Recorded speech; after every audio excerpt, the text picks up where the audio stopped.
Wrestling Geeks Alliance. Geek Vibes Nation.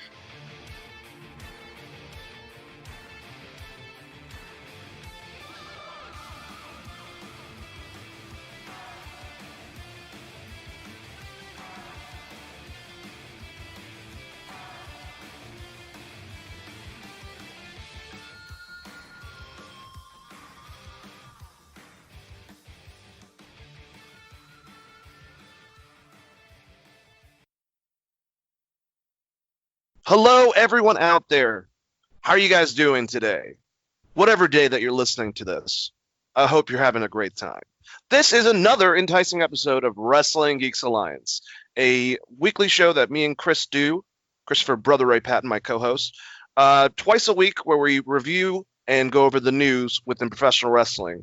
Our last show that we did, we went over AEW and NXT, so go check that out. We're on pretty much every downloadable platform between YouTube, Spotify, Stitcher, SoundCloud, and iTunes. Just search Wrestling Geeks Alliance. You'll find the episodes if you're a new listener. So if you want to hear what we have to say about AEW, NXT, and some of the other big news items that came out earlier this week, check that out. It's up. And this will be going over Raw and Smackdown from this last week. But before we do that, let me introduce the host, with the most, God damn it, that was terrible. Brother Christopher Ray Patton. I even screwed up your name, how I usually say it. Stop me! Did you call me the hostess with the mostest like I'm a fucking snack cake? No, I screwed that up. I realized, I tried to call you the host instead of co-host. I was going to say that, and I said the coast ho with the... I don't even know what the hell I said. I just need to stop talking. Yeah, East Coast for life, bro. Let's get it. Dirty South. Get it. I sang that like Frank Sinatra. Dirty South. Get it. Can you really feel me, East Coast? Feel me, West Coast. Feel me. God. Can you guess our skin color out there? Jesus Christ, that was the whitest moment we've had on the show between me and you. Well, you did say do it like Frank would do it. Swing hip hop in the South. I haven't had enough alcohol and cigars to do it like Frank would do it, so. That's a good point. Need about, 8 martinis deep. Just dry as fuck. Can you imagine being Frank Sinatra and showing like Frank Sinatra is basically the Ric Flair of music, where like you can just show up as lit as you want and it's gonna be good no matter what. Basically. Still's gonna kill it. Now, as much as I love him, Dean, on the other hand, sounds a lot of times like like while he's talking. Dean Martin has one of my favorite songs of all time, and I can't even think of the name of it right now. But it's at the end. No, not that one. That's very It's not Baby, It's Cold Outside, people. We know that song's evil. It's like, carry me. I can't think of it right now. If you played Mafia 1, when you murder this guy and you have to go bury him at the top of the hill, they play that song. So for your video game fans out there, play Mafia 1, get to that scene where you have to go bury a guy, and you'll know the song. Is that on PlayStation? Like the first one? No, it's PS2, but oh yes. Yeah. Taking it way back. The Way Back podcast with Jane and Chris. Hey everyone, we're talking about Mafia 1 for PS2. All right. Well, I think we're just trying to prolong the inevitable, man, and breaking up Raw and SmackDown. I don't even remember what happened on Raw, but luckily, due to Forbes, which I think I'm going to start using now for this, they have good results because they don't have giant fucking 9-paragraph breakdowns. It's kind of like the big shit, and they give you the who won. So I appreciate it. Thank you, Forbes, for letting us do this without really. Whatever, doesn't matter. Chris, you watched SmackDown last night, and you watched Raw. Give me your breakdown real quick. What'd you think of the shows? They were okay. And lately they've had a good SmackDown show here and there. They've had a good Raw show here and there, good matches. This week was really just kind of well, it is what it is, brother, as Macho Man would say. It is what it is. It was very much the Macho Man episode of "It is what it is." Yeah. Yeah. We'll also probably go over the finals for the New Japan Cup that happened a couple hours ago. Which why would they do it in the middle of the night? They're over in Japan. If anyone's asking that, I hope you're not asking that. But so we might go over some of that stuff too. Now I just have to see it. Find a way to do that later on. I guess we can go into this one news item that I was talking to you about. Basically, Wrestling Inc. was talking to Ric Flair, and they were asking him questions, bunch of different stuff. They went on the topic of AEW. He says that he kind of casually watches it because Ric Flair's got to be at Chili's sometimes and hang out and shit like that in the bar. So... Or like, I'm just kidding. If you're in the Duluth area, Frontera, specifically for across from where I work, he gets his hair cut at that Great Clips, shops at that Kroger, and also Arena Sports Tavern hangs out there. Even some of those like hype videos for the Falcons, they're just filmed outside of Arena Sports Tavern. So if you want to stalk him, go to that arena, just hang out around that area. Ric Flair shows up. Apparently, he lives close by. He does, because he used to go to Vinny's, the Italian restaurant around the corner from there. My buddy Michael Hoyt, shout out to you, big wrestling fan, had to serve him and didn't really know what the hell to do. He pulled what I pulled when I worked at Ruby Tuesdays and I had to serve AJ Styles. I was just like, blah, blah, blah, blah, blah, like the whole entire time. But he didn't say much. Whereas I think if Ric Flair, if I was serving him, I'd try to make a big conversation with it, just because I would have to. But you can't act like a fucking mark, Chris, right? Yeah, you're right. I mean, the one time that it was a work event, and he was at the bar with his now wife, I guess. I don't know if they were married at the time. My boss at the time. Dolph Ziggler walked her down the aisle. They were. They are married. But my boss just sent him a drink, and then he lifted the drink, and we lifted our drinks, and that was my Ric Flair moment. Because otherwise, if you want to get Ric Flair to sign some stuff, you're talking about paying some money. Even when you walk up to him in public, he's gonna be like, all of a sudden, $75. Dillon walks out and is like, "Excuse me, sir, come over here. What's up, JJ?" So, if you want an autograph, you're gonna have to provide some type of content of cash for this transaction. Oh, well, fuck. Never mind. Okay, get the hell out of here. I have a really great Ric Flair Florida story, but I want to record it from one of my boss's standpoint. When he met him, he was going to Florida State at the time and met Ric Flair in the 80s. Oh my god! I wonder if him and David Lee Roth ever got fucked up together. I have no idea, but it is a trough, like urinal troughs, where it's just like ice chips or whatever with one long barrel you pee on. Yep, it's one of those stories. So it's it's pretty good. I'll try to get that recorded and bust it out. So you guys be ready for that when it happens. All right. Well, Rick was talking about WWE, and then they asked him about AEW. And the question that was proposed to him was, Cody has been teasing a reinvention of the Four Horsemen in some way in AEW. And they asked if that would, be a problem or I don't know, I guess offensive to Rick. And he said, no, I'd be for it. No matter who does it or how it's done, it attributed to us. To this day, I'll see Arn and we'll do signings now and then. And the whole joint walks around with their four fingers up to this day. If we're together for signing and if we're on different sides of the world, the people that come back and forth to get signature and pictures, they all doing the same thing. They're putting up the four fingers. But tell them, just imagine if we had been in the era of marketing. Yeah, that's a good point. Or if we had been working with WWE who knew and knows how to market. The marketing, in some cases, can make it bigger and better than you even are. I don't like to see that, but it does exist. But I'm happy for the money that everyone makes because they earn it. They're earning it right now despite the health crisis. So I'm happy to see them all making money for the Four Horsemen or whatever they decide to do.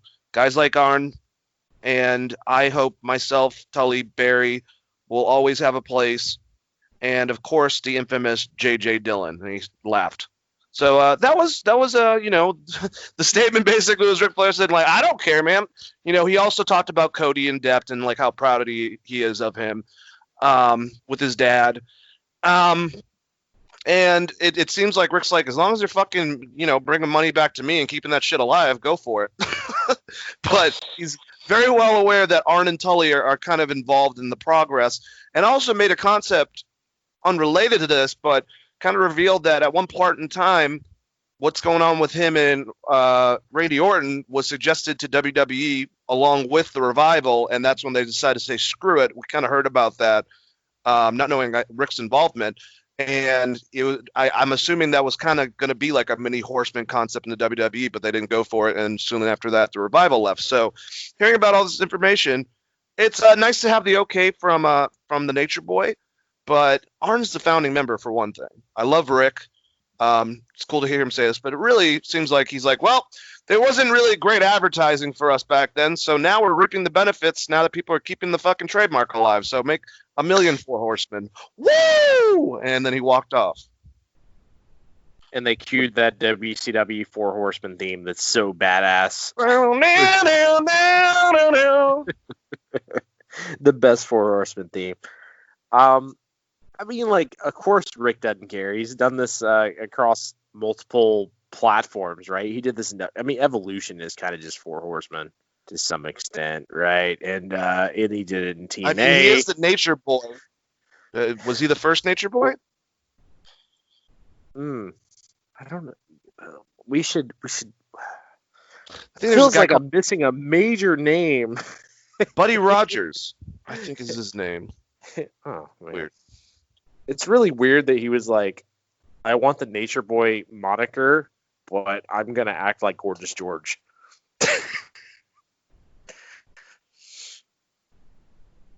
Think about that. Mind blowing. No, I mean, Really? of course he's, I mean, he has to be cool with this at this point. Like, there's a whole time period where he taught Miz how to apply a figure four. This would be like the least thing to be offended by if they do a Four Horseman. Like WCW Mongo McMichael was a Four Horseman at one time. So as long as Rick is out there and Rick's getting money, I don't think he cares. I mean, the actual question is, like, did he win that copyright lawsuit against WWE for being the man? No, he did not. And guess what he did right after that? Got a job and got more money. So Rick's always going to the bank now. He had to pay like 3 fucking sets of alimony that fucking bankrupt his ass. So he's trying to, he's doing his thing. He's a fucking Nature Boy. Charlotte Flair's pretty great. She is pretty great. Throwing that out there. I don't give a fuck. Wants to put something together in the WWE later on, maybe with like Tessa, Charlotte, and Randy or some shit, or one other person that's like a second generation. I'm all up for it. It's Rick. He can do whatever. He's saying anyone can do whatever the fuck they want. And Arn Anderson, woo! You're doing a good job. I love how he puts over Arn Anderson in this a bunch of times. Doesn't say shit about Tully until the end. I don't know if there's still heat there, but sounds like it. I mean, I think it's absolutely crazy that WWE has him on TV in general with all of his health issues. That's a whole different story, especially when you look at like what they do with, let's say, Tully and Jake the Snake, where they're basically very protected and way far away from everyone else unless they're involved in the match, right? Yep. And then Ric Flair's like, I'm just cutting a promo. So,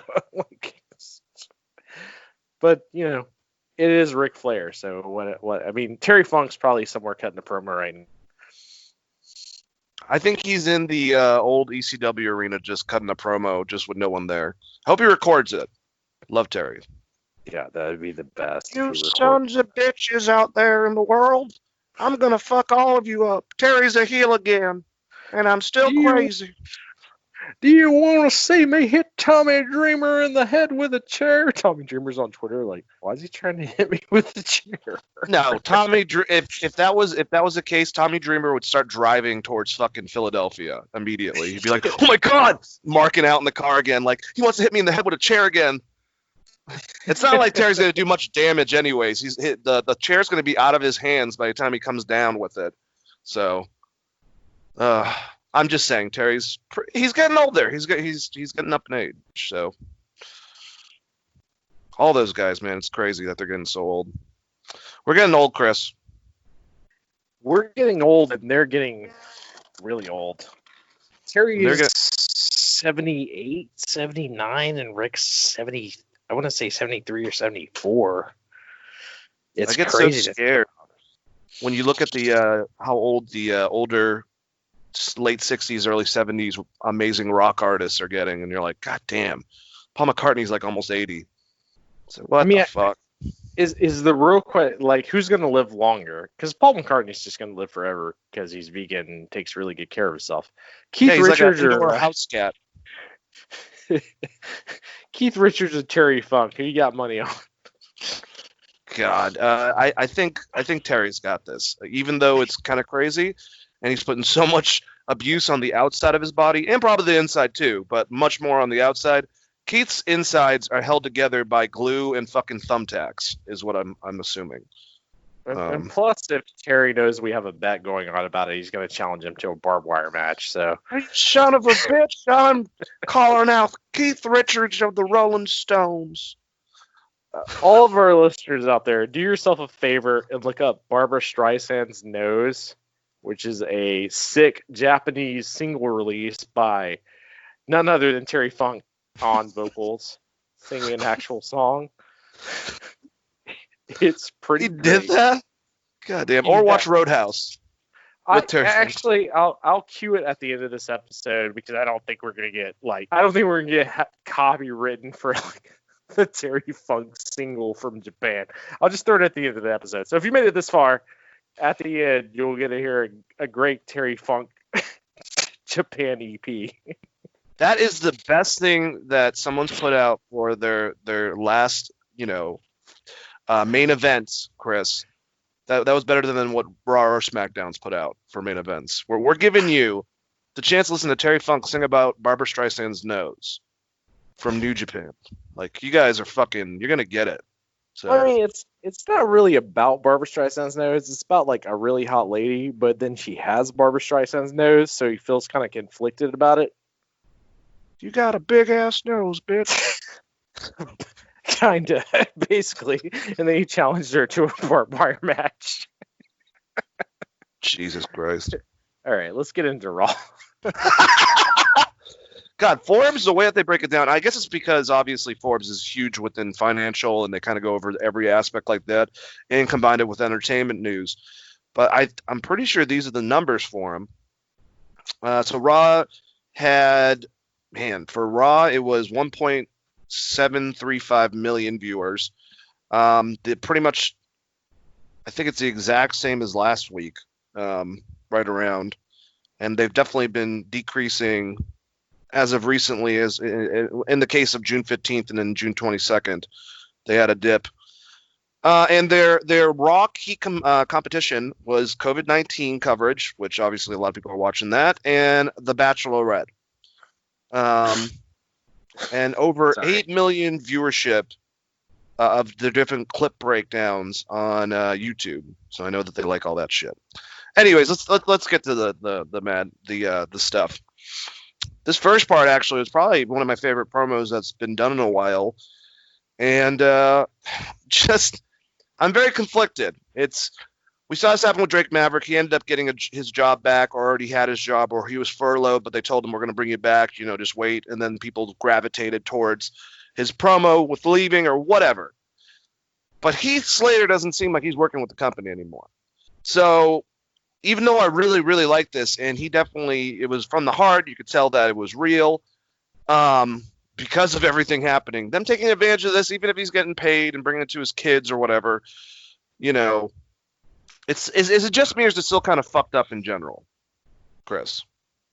I think it's very weird to try to intertwine this stuff into storyline, where especially if his whole gimmick is like, I need this job, I have kids, to be like, yeah, but like after tonight, you're fired from this job.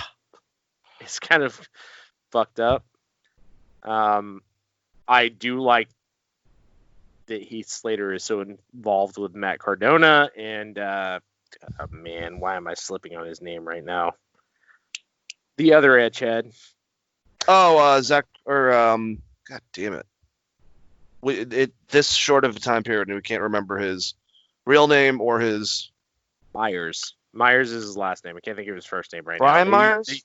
Brian Myers, yeah. They do There you they do the Wrestling Figure podcast. It's great. Definitely check that out if you're That's into collecting Kurt shit. Hawkins and Zack Ryder. If you guys don't know, now that they're not in WWE, they don't have to go by those terrible names given for them. But something about them showing up as a 3-piece somewhere just seems kind of perfect. So hopefully that's what happens. I kind of like that for him. It kind of looks well. There's been heavy rumors that Zack Ryder's going to end up, or Macedonia, I forgot, is going to end up on AEW because of his relationship with Cody. So, do you think that that sucks for Brian Cage because he's like 4 inches taller and probably the same width. just put them both in the ring together? I love Matt because he looks like if Macho Man Randy Savage was happy ever and not crazy. He would love that. You should definitely text him. You should definitely hit him on Twitter with that because his hero of all time is Macho Man. So I'm sure you'd talk. He's like, you're like Macho Man, but happy. And then Chelsea Green would probably also pop and it'd be a whole thing. I love it. But yeah, I think Heath. I don't, and we've talked about this. There's other outlets. It's not like we want to see everyone go to AEW. They already have a roster they're trying to establish, and just having people that left the WWE won't work out too well. But if you bring in Myers, especially for what he can do beneficially with working with talent, since he's got his own gym, you have now you have also an in way with having his gym flux it along with obviously who they already have with QT Marshall and Cody's gym. So that's something potentially too, having some people from New York, Jersey. I keep on calling him Zach. Matt has a pretty big name. People want to see a redemption story with him, and I think they feel the same way about Heath Slater. So those three in general, they seem like they would actually probably contribute a great deal towards AEW. In theory, or is it too much? Man, it's so hard to say. With Heath, he has his own wrestling school here. He does. He worked with Anderson and Luke. If you're in Atlanta, I think it's in Fulton County, if I'm remembering correctly. But I think he has his own wrestling school, and he is from A4W, AJ Styles, those guys. Mr. Yep. Hughes as the head trainer, as we've talked about in the past, and oh man, what is it? Amazing Red. Some of those cats, they all Austin came out Theory. of that. Yeah, later. They all kind of spawned out of that city. But he started his own gym a while back. So it'll be cool just to see, like, if he goes the trainer route or if he does, just some dark shows. Motherfucker look jacked.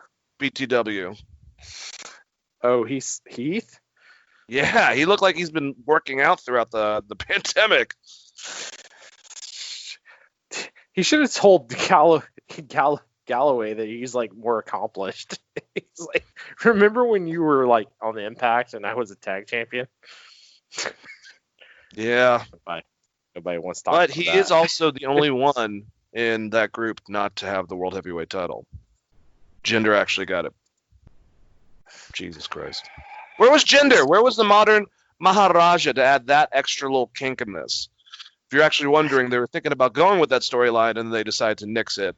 Have no idea why exactly, but some people are Jinder marks. I have no idea why. Doesn't do shit for me. Is Heath Slater the perfect wrestler for NWA? Yeah, he could. They're having a lot of issues though, man. I'm not saying they're going to be bust out when it's all said and done and they can start doing live events, but they're letting people out of contracts because they don't have anything to provide for them. Obviously, half Billy Corgan's partner left because of all those accusations, and Billy's coming out of pocket again. It just sucks because it's like we're going on different journeys. But that would be a perfect place for a Heath Slater, I think, to show up. It seems like Billy's going to get burned twice in wrestling, and he's tried so hard to provide stuff for it. I know that obviously, like, oh, let's feel bad for the fucking lead singer of Smashing Pumpkins, but I really appreciate his approach towards wrestling. And first it was Dixie Carter, now it looks like a pandemic will be the reason why, you know, I don't want to say that. I don't want to say the statement out loud because I want NWA to be okay, but Ring of Honor's having issues right now, even though they have a fucking billion-dollar company like Sinclair backing them. The lack of being able to put on events really fuck shit up between advertising for if they're a commercial thing or, you know, just not being able to tour and get that money. It's not good. Let's say the pandemic isn't going on. He could be your Murdoch character, right? Heath Slater. You could just slot him in and be a better in-ring worker than not that Murdoch's bad or anything, but a more entertaining worker. Probably a little bit of a better promo. I would love Heath Slater versus Nick Aldis for the title. I think they could build that up really well, especially with this version of Heath Slater going forward. Much more, you know, drop the fucking goofiness. Kind of have that still to play towards the crowd, but I really liked him being a bit serious tonight. I loved him being serious, and I love just like he's a good old boy from Kentucky, and he wants a shot at the title. It's important to him. And that fits perfectly into NWA. It's like like I say, if you replaced him with Murdoch, I think that's actually a better storyline in NWA as far as like performance and in-ring work goes. Yeah, I could see that, but maybe we should go over the actual thing itself. But I'll just say, great promo from Drew, but the breakdown is Dolph Ziggler told Drew McIntyre from 2014 to 2017 there was nothing but a blank page. Oh, wait. Okay, I just realized the breakdowns from them is his own opinion. Great. Fuck me. I'm supposed to remember shit that happened on Monday. This, I think I can get through. Because Dolph Ziggler comes out. He's acting, you know, of course Drew wants to know what the fuck the stipulation for the match is that he told him that he couldn't make, basically. You know, I'll fight you anyway. Dolph's prolonging it because WWE wants us to keep on fucking tuning in, I guess, to find out what's going to happen, even though I don't think a lot of us care. I just want them to get to the fucking match. But I get it. So instead of telling him what's up, he has a surprise for him. And like we're talking, Heath Slater comes out. They're in the ring. You know, Heath was just going over everything. I think that I'm assuming basically the whole stuff with Drew McIntyre not calling him or blah, blah, blah, I think that was probably bullshit. But most of the other stuff that he pulled out of what he's going through and stuff like that definitely was from reality of what's happening. And that's because, like we said, he got fired. Along with a lot of other people from the company because they were trying to cut back certain things, even though WWE hand over fist, we talked about it last time, has made more money this year with their Smackdown contract, with their USA contract, and with the Saudi Arabia blood money. You know, I don't always call out WWE, but this is bullshit. No other fucking company had to cut people. I get it. You guys didn't have use for those people, so you're just trying to cut corners. Whatever. But I mean, they had use for them. They just don't realize the bigger picture, which is that YouTube podcast is a huge deal, and they could have done the same thing they did with Up, Up, Down, Down, but they didn't. Mm-hmm. So Cardona owns the rights to it. So good for Cardona and Brian Myers and Heath Slater to some extent by being able to escape that shit and own their own shit. Exactly, and I agree with you. You meant the toy podcast, not Up, Up, Down, Down. That's Xavier's thing. No. What I'm saying is they own Xavier's. It's opposite with Xavier. Oh, that sucks. It's so embedded. That's why you see like Cesaro and Becky Lynch and Sasha Banks. You see all these superstars because it's embedded now. It's combined, which was the huge deal when their contract came back up. Is like, how does this show go forward if we decide to leave? Because Mhm. there was a hard question. As wrestling fans, we knew that like when all of New Day's contracts were up, there was a huge gap there. It was like they might leave, but what does that look like? Specifically because of what Xavier Woods was doing with up, down, down. How much money he makes off that? That's very interesting because I had no idea about that. That kind of sucks, but I mean, what they're doing New Day, obviously, we'll kind of get to them with SmackDown. It's not like they get treated awful. I think all of us see potential in both Xavier Woods and Big E as single acts. And, I love Kofi too, but basically not just making them keep the tag team titles relevant. That seems like that's what them and the Usos are mainly supposed to do. Just like with SmackDown, it's like Jey Uso's hurt, so you have Jimmy Uso. He hasn't been on in how long? He can host a segment. The motherfucker can do a singles match if you actually want to have him wrestle still. Like, stuff like that I just don't get. Anyways.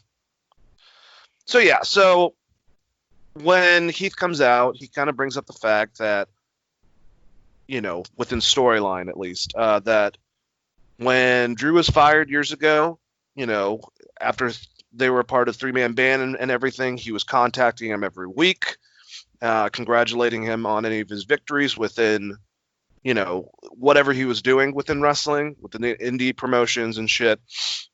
And it's crazy, now he's champion, and he couldn't do the same thing for Heath or be there for him at all after he got fired. So lots of emotion filled into this, and he wants a match because when him and Drew were on the bump before he did lose, like when he got the title before he lost his job, Drew said that he wanted to give him a title shot. So that's what he's here for. So the fact that they tied even something that small into it, I thought was really good. And he doesn't want anything to do with, he doesn't want to hurt him. He's his friend. So he gets slapped and Drew gets pissed off. And all right, Heath takes off his shirt. They go into a very quick fight. Heath's got a lot of offense. Then he gets easily distracted. Claymore, 1, 2, 3. And Drew's not happy with the fact that he has to pin him. And the look that Drew gave towards Dolph and ran him off, basically, just the aggression, it just came off extremely real. I thought they did a great job with that. Then he comes back in the ring, helps Heath up, and then they raise each other's hand and do the 3MB sign back and forth. I thought it was a good opening. Very impressive. It's just like, when you have Edge, when you have Randy Orton, not only are these guys veterans, someone like Heath has not been in the industry as long as them, but with real events, when you get to put that in there, pepper that in there, it makes it that much grander. And I don't know where Heath Slater's going. I don't know maybe if he's going to get a job back at WWE because of this. That's kind of what happened with Drake's situation. And that was from a video he did on his fucking Twitter. That wasn't even actually on the product like Heath just had. Or if we're going to see him pop up on Impact or AEW or pretty much that's like the only ones that are available as of right now. Maybe go to New Japan. Ring of Honor is supposed to be starting up soon. There's lots of things of someone of his caliber that he can bring some great shit for. But either way, the way that they performed this, I thought was really well done. Chris, what'd you think?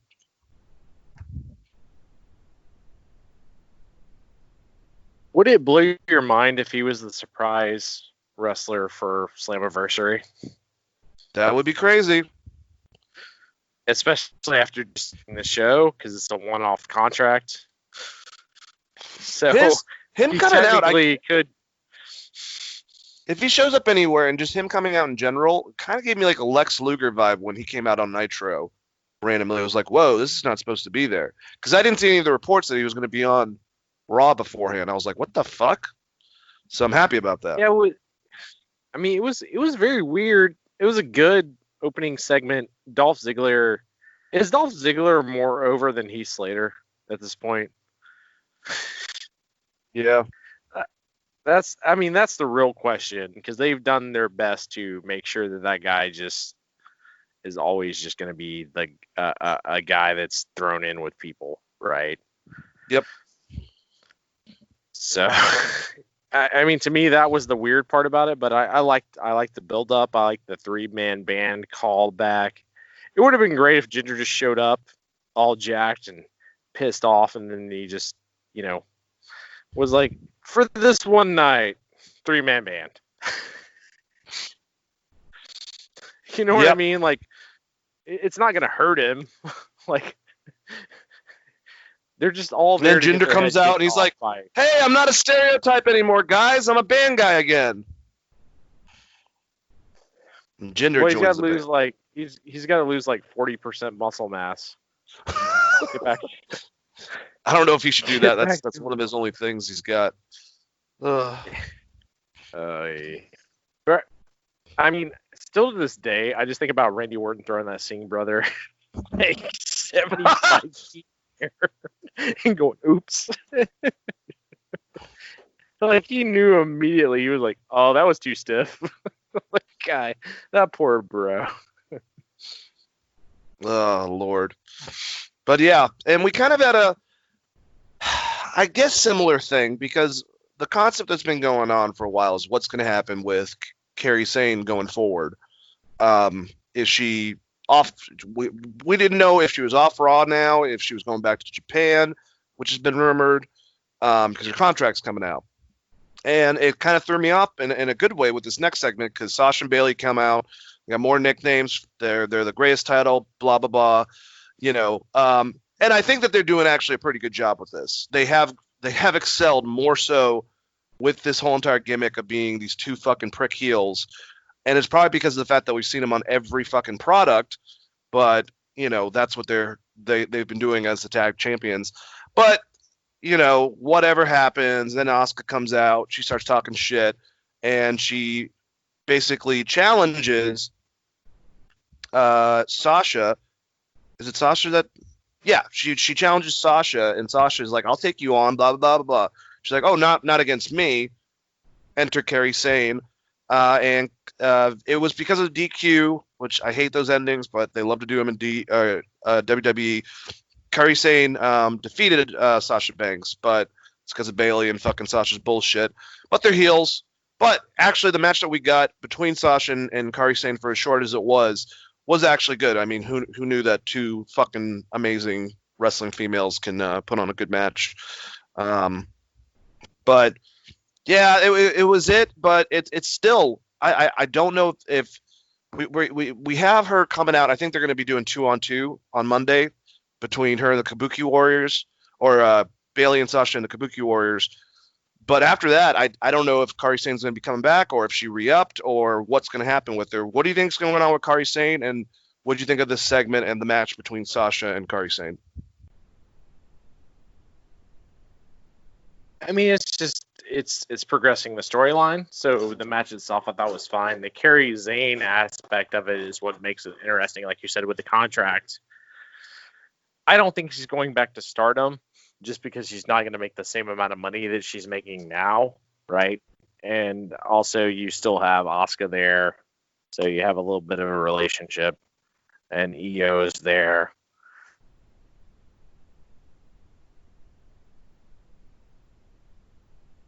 Just keep the girls together, basically, sort of thing. Yeah, but like, what if she turned up and got paid really well and was Nyla's manager? Right? That'd be pretty crazy. I mean, it's just whatever they want to do with her. I feel like that they need to be separated, and me and you have said this for the longest time. You need Carrie on one brand and Asuka on the other brand. Whenever you book them, you book them. Mm-hmm. Yeah, I think that probably would be the smartest way to go. All right, so whatever going to happen with Kairi Sane, I hope that they actually utilize her. She is ridiculously talented. So if she's going to be staying around in WWE, that's the reason why me and you kind of say that. Put her on SmackDown, get her away from Asuka, let her have a clean solo career, because she's really fucking good. It's just Vince doesn't seem to understand anyone except for Asuka to an extent when it comes to Japanese female wrestlers. I feel I mean, like I feel look like at the somewhere- past. I feel like Triple H showed. I feel like Triple H showed Vince the like Asuka's YouTube where she's like making rice, and Vince is like, "This is hilarious."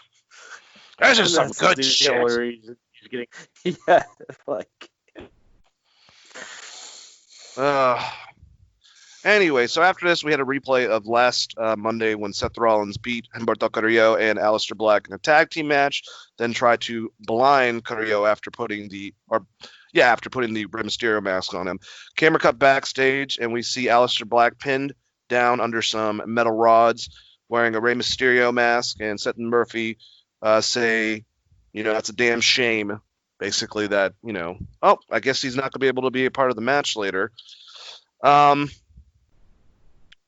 we go to a commercial. The Viking Raiders are backstage practicing bowling when the Big Show appears. He says he loves to have fun, but tonight is serious. Tonight they're going to be teaming up against Randy Orton, Angel Garza, and Andrade. They say they will take things seriously because they looked up to Christian and Edge. Edge being a fellow Viking, and they too have a 5-second pose. They pose, and Big Show slaps chests of them both. Ivar gets mad, but Eric gets between them and says tonight the raid will be on. So the whole concept is Randy's trying to motivate his young lads, and Big Show's got two big old Vikings. How'd you like these two segments, Chris? I mean, Edge is as much of a Viking as like Geddy Lee, right? Like, I think it was a play on the fact that he was in the show Vikings. Get it? Okay. But He was also in that other side show. What the hell was that called? God, starts with the H. I can't think of it right now. It was very bad. It came on after Smackdown back in the day. did it have Vikings in it? No, but it had the guy from Breaking Then the Bad. War Raiders don't care. Okay. Yeah, they don't care. That's true. I thought this was. I thought this was fine. The Viking Raiders. I don't understand where they're going with this because they have two tag teams. Why do they have a goofy version of LOD? Like, why would you not like have these guys being just like killers? They never did that in NXT. Because they tried to do that, and then they realized like we have no tag team, so we might as well make it a comedy gimmick. Ugh. And then they got rid of like their two best tag teams. They literally got rid of Gallows and Anderson and FTR at the same time. So, like, if you're asking about what the tag team division is doing, bro, I have absolutely no answer for you there. That's basically what it relates to. But I like the setup. I liked Randy's interaction with Angel and Andrade better, but we'll get to that. We had Kevin Owens out in the ring doing the KO show. Kevin Owens says that before he gets started, he just what the fuck? So his words are small. Or no, this writing's terrible. But before he gets started, he needs to remove the seats. He throws him out of the ring because his guest is the Monday Night Messiah, Seth Rollins. Rollins comes down to the ring with Murphy, asks why KO is removing the chairs, that he has no intentions of getting physical. He thanks Owens and says he's happy to be here. Seth asks how his fractured ankle is. And by the way, didn't know that there was a fractured ankle in reality or in storyline, so that's kind of just, all right, just throw that out there. Maybe that really did happen. I don't know. I don't remember ever hearing that after that WrestleMania match. But Owen says he's good, and sure better than Seth's ego. Owen said that they faced each other at WrestleMania, and they had a bond because of it. Wrestling at that show is what they all strive towards. So when two people perform together, they form a bond. So he wants to commemorate it and hand Seth the shirt he wore that night. Seth thanks him, but says he sees what he's trying to do, and he has news for him. He doesn't give a damn about him or his show. He only came out to use this platform to address Rey Mysterio. So before Rey comes out, I wish that fucking KO brought up the fact that, like, that's so crazy. At WrestleMania, I had a fucked up ankle and I didn't get a title shot. And then you lost that match against me and you got a fucking title shot right afterwards. Because I would have said that if I was Kevin Owens. So what did you think about this setup with just him and Seth? I liked how Seth was like, whoa, easy, dude. Like, you don't have to get rid of the chairs. Like, this nonchalant attitude of his. But they're going to have a match, Chris, this Monday Night Raw. They're building it as the rematch from WrestleMania, which, honestly, when it came to wrestling, was probably my favorite match. Maybe I can't remember. There was one women's match, like my actual favorite wrestling match. No offense to the Undertaker's thing or the Firefly Funhouse thing, but out of the two nights, the Charlotte three-way match was pretty good. Yes, so it was a three-way match, and then this match were my two actual favorite wrestling matches. But they had a hardcore match. Kevin Owens did that fucking crazy dive off the top of that giant thing through the table. You could tell that he completely knocked the wind out of Seth. It was good. It was fine. How'd you like this opening with them before Rey Mysterio comes out and gets involved? It's fucking bullshit because they're just gonna have Kevin Owens lose to Seth Rollins to put Seth Rollins in quotations over because he needs more heat than he already has. And Kevin Owens is their Miz right now, essentially, and I fucking hate it. I love Rey Mysterio. I really do. You don't need to build him the way they're trying to build him. They're just doing that very, very basic thing that they do, where it's like, well, now he's got to beat the Miz, and now they're gonna get a title shot. And I hated all this shit, especially because Kevin Owens beat him clean in the center of the ring. He overcame their entire gang. Like, Seth Rollins at this point had AOP and Buddy Murphy and himself. He beat them. He should have had a title shot. Seth got a title shot. Now he's got to fucking wrestle him again. Like, it doesn't make any fucking sense, Dane. So I hated this. I hated all of this, other than like Kevin being like kind of quippy. But outside of that, and I didn't think like Seth's promo was bad or anything, but just the entire thing was fucking stupid. Can I ask you, is it more so that you hate everything that's going on with Kevin Owens related to this, basically? Because that's how I feel it as well. Like, that's yeah, I mean, it has nothing to do with anything. It has nothing to do with what they were doing or what they were asked to do. But yes, I fucking hate everything that's going. Yeah, Kevin Owens beat the dude. He should be, going against Drew Galloway, and he's the only actual threat that they have against him. You can't just throw like random ass fucking people in there. It's like, oh, I guess he's gonna fight, Keith Slater or Jinder Mahal or Bobby Lashley. It's like, how many people can Galloway carry through a match until he gets fucking Kevin Owens and they has a really great match? I don't know. I hated that part of it, but what they asked Kevin and Seth to do, they performed as expected. They're both great, right? Yep. It's just bad. Booking poop. Now that Rey is clear to compete, he's formally challenging Seth Rollins to a match at Extreme Rules. It's time to make Rey a permanent sacrifice, is what Seth says. But now that it's out of the way, they can dredge up the past. He says things haven't been going so good for Owens since WrestleMania, having been injured and done very little while he's rose to prominence. Hey, I just want to, and thank you, Ringside News, for the breakdown, because I'm glad that we actually have a breakdown. If you want a writer that actually fucking cares about grammatical errors or just writing in general, hit me up, please, because this is a slog to get through. There's periods in places there doesn't need to be periods. There's commas missing. I mean, hasn't Seth Rollins lost every fucking match? So what is the point of this? Like, Kevin Owens, you got injured one time. It's like, okay, he beat your you. ankle's bad. It's the Achilles heel. Your ankle. I mean, he literally beat him in the center of the ring, and the guy had a crew.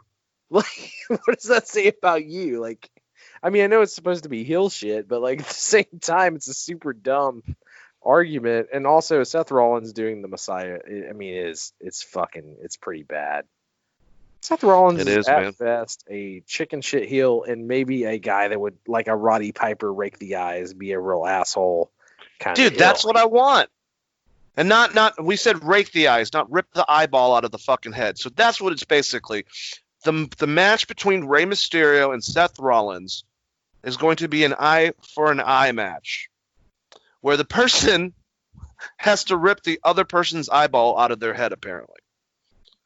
Oh, What I can't the- wait. I can't wait to see how they digitally format this thing like it's Universal Studios. This Like is the fuck? so dumb. So What- fucking stupid. Would you be excited if like they announced Steven Spielberg was going to do it though? Well, Like, he's going to pop Ray's eye out. You're like, yeah, well, Spielberg's doing it. along like- with the swamp match, apparently Tom Savini is going to be heavily involved with the pay-per-view in general. So I'm assuming he might have a hand in whatever stupid shit they're going to do for this fucking match. But it is Tom Savini, which makes me a little bit okay with this, and also the swamp match, which will be a cinematic mess because now we're doing every fucking pay-per-view needs them. Well, hopefully it's hopefully it's not Ray that loses his eye because he's going to keep it kayfabe and just wear the mask with an eye patch and try to wrestle What if like what if that he for the rest of his career. What if Ray loses the other eye and then he just wears both blocks on both sides and he just wrestles lucha libre? You know, he can see through everything, but we're thinking that he's doing it blind because, you know, you can't make things you can't make things thin enough to be able to see through them if they're dark. I on the other mean, end. I think the end goal is giving Seth Rollins the eye patch so he looks like Kurt Russell from Escape from New York or whatever, or like Solid Snake. They're gonna give him that look. It's like dye his hair again. He's gonna look like Kurt Russell. Dude, Is that not and it definitely seems like it could be some type of Escape from LA, New York concept. Snake Plissken. God, I liked how Chris Jericho called out like, "Oh, eye for an eye." Wonder where you guys got that from. And had a picture of John Moxley going against Satana. Both their eyes are taken out. It's getting bitter between the two of them, between Vince and Chris. I think they're going to fight actually on AEW and on Monday Night Raw at the same time. Well, I It's mean, gonna be- Vince already beat God, so Jericho's lost. He's already lost. Yeah, that's a good point. He pinned him. Did he do a small package to God? Yeah, he pinned God dead center in the ring, and Vince has got a clean win. And he I think he has the same amount of championship wins as Jericho does in WWE. Think about that. So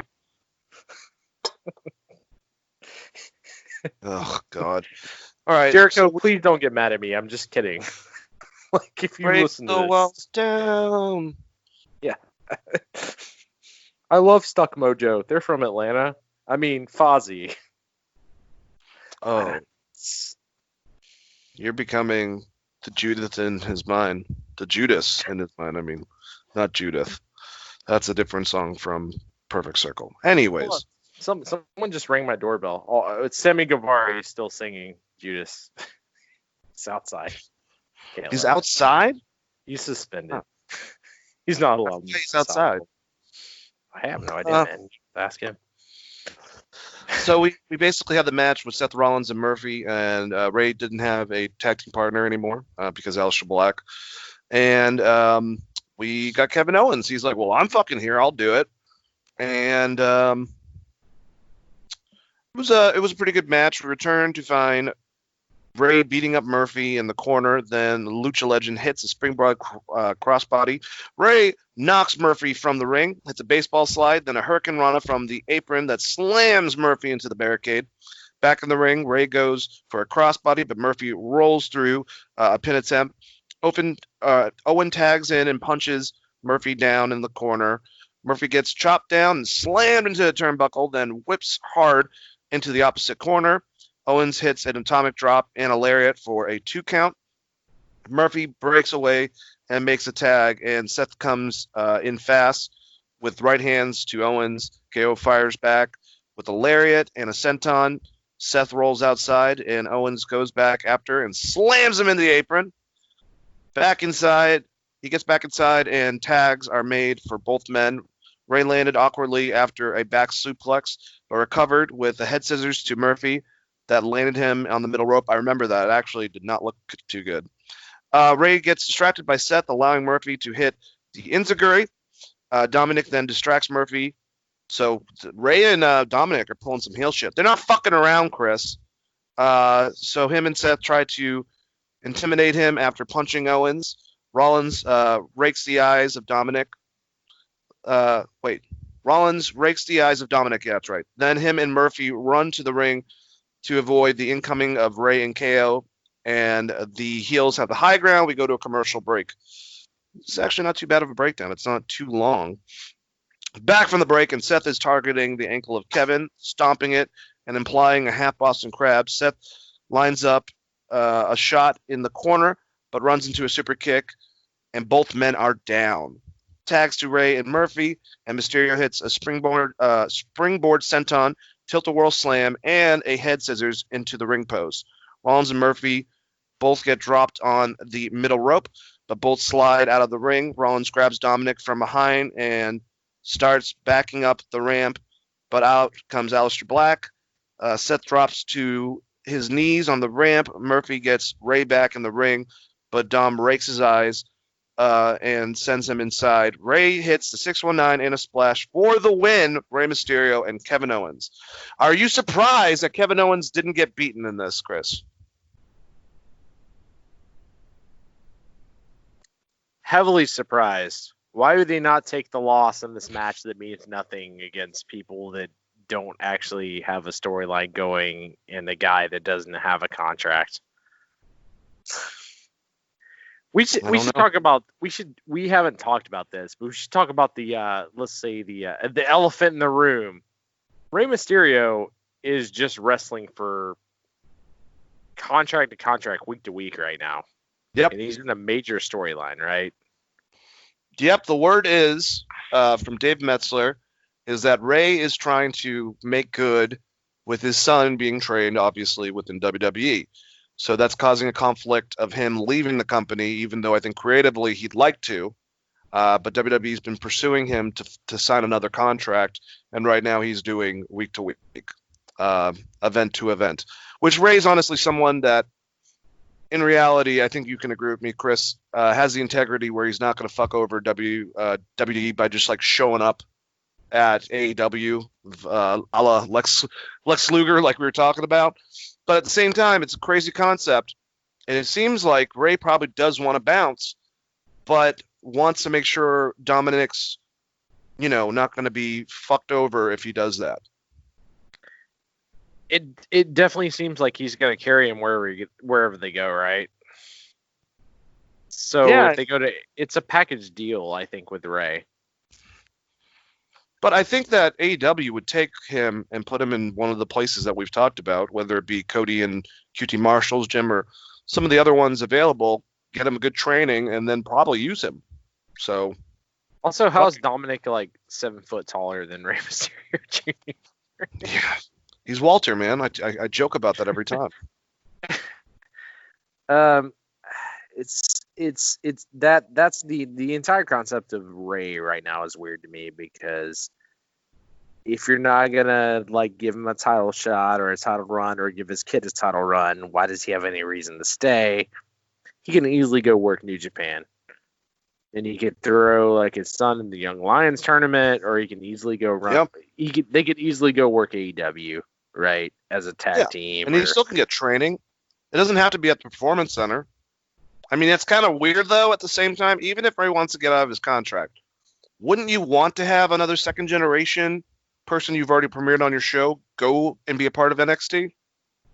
I mean, look at all the publicity for The Rock's daughter. I know The Rock compared to Rey Mysterio, big difference, but still, it's like, why wouldn't you want to try that out? Is the Performance Center that big of a deal?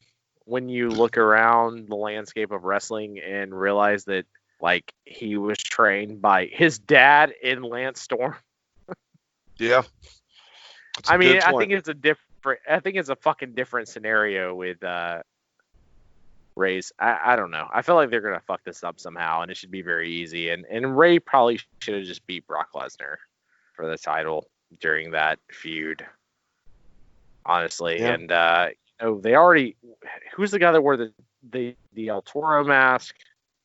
is it Fedor from not UFC but Bellator? Oh, Cain Velasquez. Like, how do you mess this up? I Dude, feel like they've what been if- messing this up for a full year. I'm just saying, if you want to make an impact, the two places that we said, New Japan, AEW, Ray premieres with Cain Velasquez and his son, all lucha libre, all mask as a unit, and do whatever. I mean, or just him and his son as a fucking tag team. People are not going to want to root for that. Like, you can definitely involve them. I don't know what the hell the WWE is really thinking. If that's the reason why they're like, we don't really want to work with them.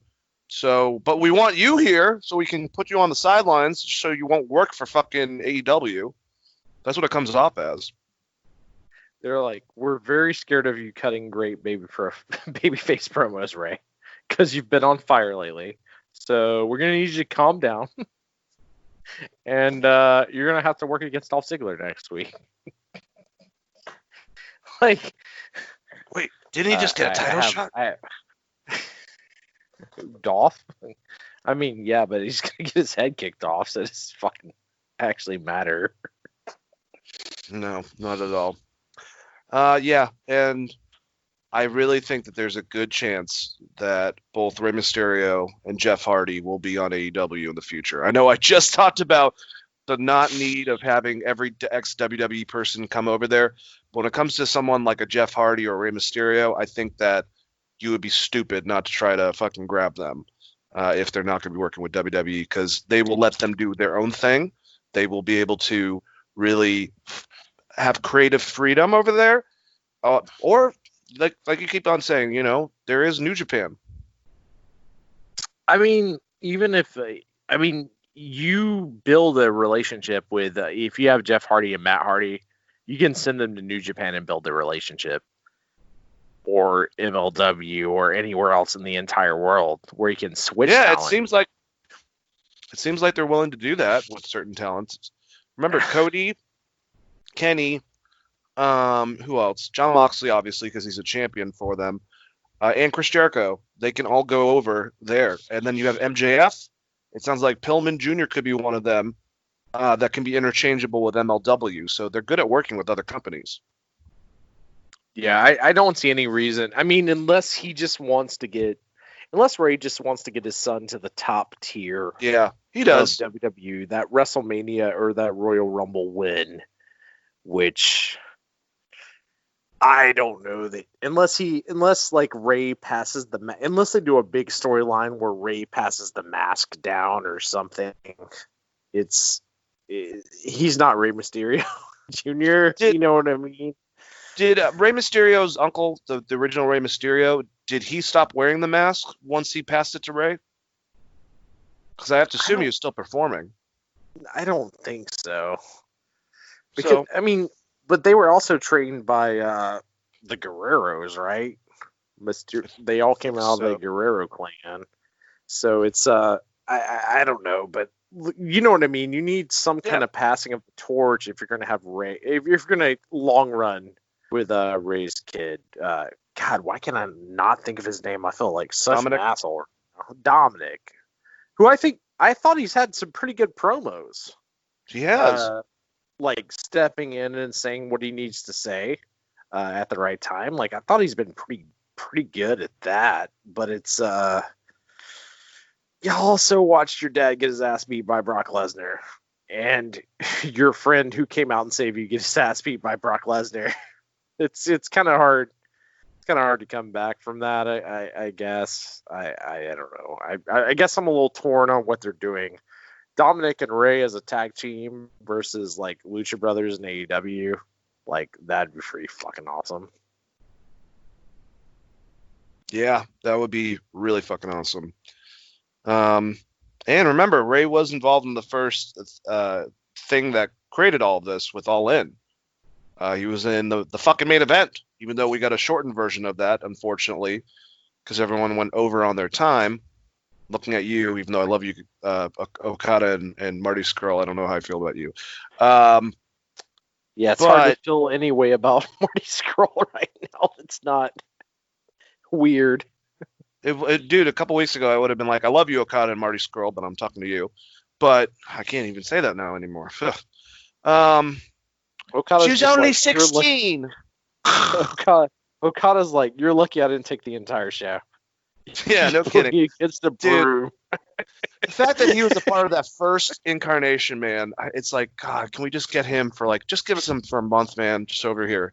Just let him fucking bring over have him win the IWGP belt and bring that over here and be like, this is the real belt. Like it's the NWA title compared to the AEW title, or the TNT title for that matter. I would love it. All right, well, let's get back to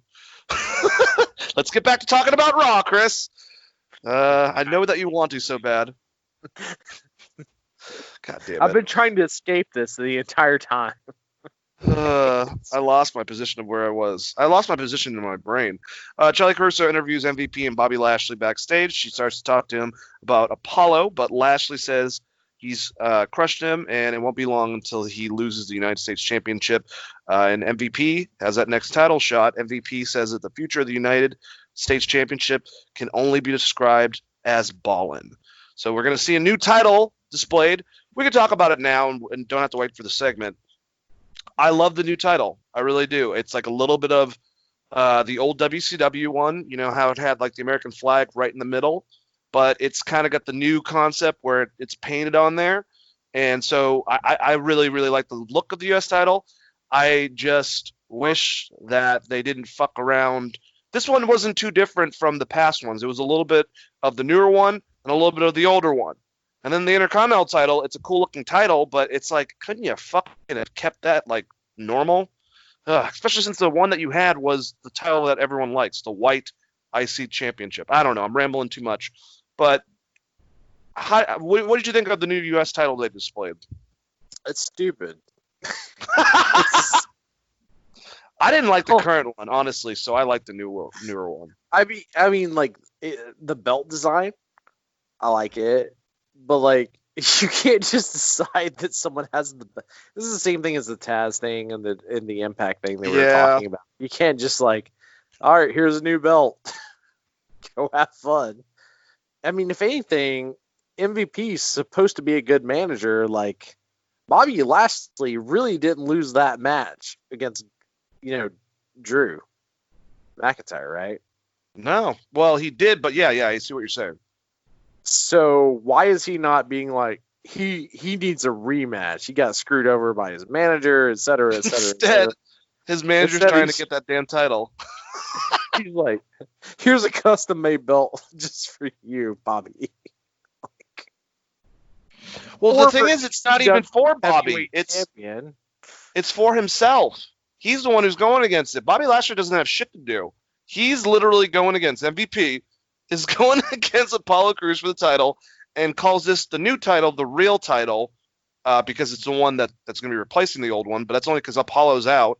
And I don't know if it's COVID reasons or whatever, so who knows what the fuck's going to happen. But MVP's going against Apollo Crews for that title and saying that he's the new U.S. champion. What the fuck is Bobby Lashley doing? Why is the manager? I mean, maybe they realized that MVP is really good at wrestling. It only took them, I don't know, 15 years after they let him go from his contract, but maybe they're getting there, Dave. Maybe they understand. Ballin' is pretty lit. Yeah. Well, who had a problem with this, just like us, with him declaring himself the new U.S. champion, was Ricochet and Cedric Alexander. Ricochet was pissed, said Apollo's going to be back soon, that he couldn't take the title and just crown himself the champion. And this kind of made an impromptu match between MVP and Bobby Lashley against Ricochet and Cedric Alexander. MVP was...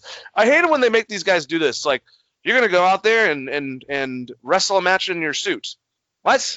Can't I just like come out there in gear? No, you got to be in a suit, and you're going to wrestle a match in slacks. Whatever. So, I mean, I don't really think I have to go to the breakdown of this match.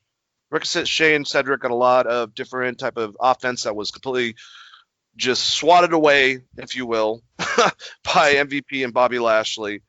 And at the end of it, Cedric hits MVP with a flurry, then drop kicks Lashley off the apron. Cedric hits a tornado DDT for a near fall. Lashley gets a blind tag and spears Alexander, and it was done just like that. And then the referee hands MVP the new United States Championship after the match, and they pose together. Lashley applies a full Nelson on Cedric, but Ricochet saves him and drop kicks him. Before I go on, just because it's disconnected, and I kind of want to talk just the storyline, like get all the aspects out. It was cool that later on the night, MVP is backstage with Cedric Alexander and says he has some questions for him. He says it takes a lot of heart to stand up to him and Lashley, and he was impressed by him. MVP says that Cedric is holding himself back by being Ricochet's sidekick. Cedric says he sees what MVP is trying to do, divide and conquer. MVP ponders why, if they're equal partners. Ricochet has the new 365 documentary. Hey, just plugs for that. 365 documentary, and why he doesn't. And Ricochet hasn't even been there as long as him. He says if Cedric is content to be a sidekick, he's going to spend the rest of his career in a canteen watching other people be successful. So, the reason I was bringing this up, Ricochet's been getting a lot of shit, publicity, whatnot, and stuff on the network. I don't know if they're going to fucking do this, Chris.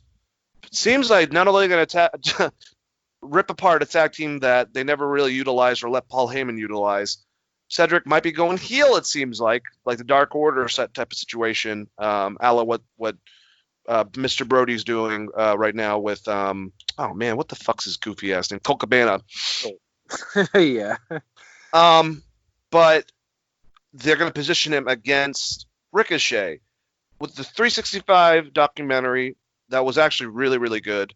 And didn't really make me, obviously he's been fucking pushed around like a rag doll. That's it's looked like he's decreased, in push within the company. And we kind of like cater towards that as they're underutilizing him. And I still think they are. I mean, if Ricochet went back to NXT, I would have no fucking problem with that. I would love it, actually. Because I know that I trust Hunter and I trust his whole entire staff, especially with Ricochet. But when you watch that documentary, it starts right when he's leaving NXT. He has an awesome tag match with him and Aleister Black. Right after that, after they leave, they go over and are part of WrestleMania. So he got his first taste of WrestleMania. And throughout it, he got the U.S. Championship. Yeah, he basically went back and forth with that with AJ, and AJ beat his ass a bunch. But there were a lot of good things, and even he considers, he's like, I know a lot of people are, with the whole Brock Lesnar situation, he goes, I know a lot of people are going to consider it's like, I lost against Brock Lesnar, but you got to realize when it comes to me as a wrestler, I went to another country and was a part of a main event and went against fucking Brock Lesnar for the title. So I'm just wondering if they're actually going to be inching, kind of like with Apollo, like Ricochet and Apollo are the baby faces going against this new group with MVP, Bobby Lashley, and possibly Cedric Alexander. And I think Shelton Benjamin, if he's there, I'm not sure. What did you think about the match, I guess? Wasn't much of a match, but what did you think mainly about this interview later on between Cedric and MVP? Not interview, but promo. You remember 3 years ago, we had a top 10, and I fought so hard for Prince Puma, a.k.a. Yeah. Ricochet. Yeah, He's not even in my top 50 right now. So the storyline means nothing to me. They have buried this guy. I mean, I get they're trying to get back around, but who else he lost to? Who's he got a W against? He lost to AJ. He lost to pretty much everyone you can think of. And now he's feuding with his own fucking tag partner. Maybe in the future. So the most excited I could be is can Ricochet and Cedric Alexander have a good match? The answer to that is yes. They're both fucking great wrestlers. But yeah. Would you rather, because I don't know when his contract, I'm not going to even pretend I know Ricochet's contract, but if he's going to be in WWE, obviously, them try to attempt this push and position him the way that they're going, or him go back down to NXT? I mean, if I'm Ricochet, I go back to New Japan and Well, wrestle. I'm saying if he's in WWE, like if there's no getting out.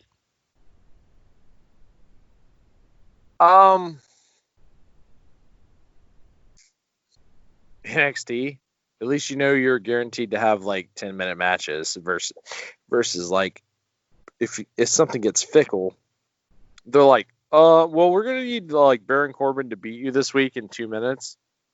So there's that. Like at least if we went to NXT, it'd be like it's Ricochet versus Cameron Grimes. They're gonna give each other offense. They're gonna get like 10 minutes. But on the main roster, sometimes Ricochet matches are like you're gonna do all your high spots and then you're gonna die in 2 minutes. Does that sound awesome to you? And like even on his Twitter, he's like, "This is the most fun I've ever had," and I'm like, "How? How is this the most fun you've ever had?"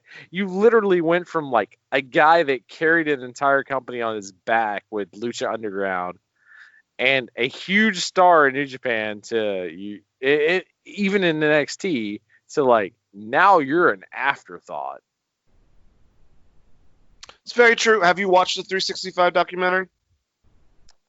I have not, so I cannot speak on that, but I know I've seen his Twitter posts and he is very pro WWE, and I'm baffled by it, considering how he's booked and how good he actually is.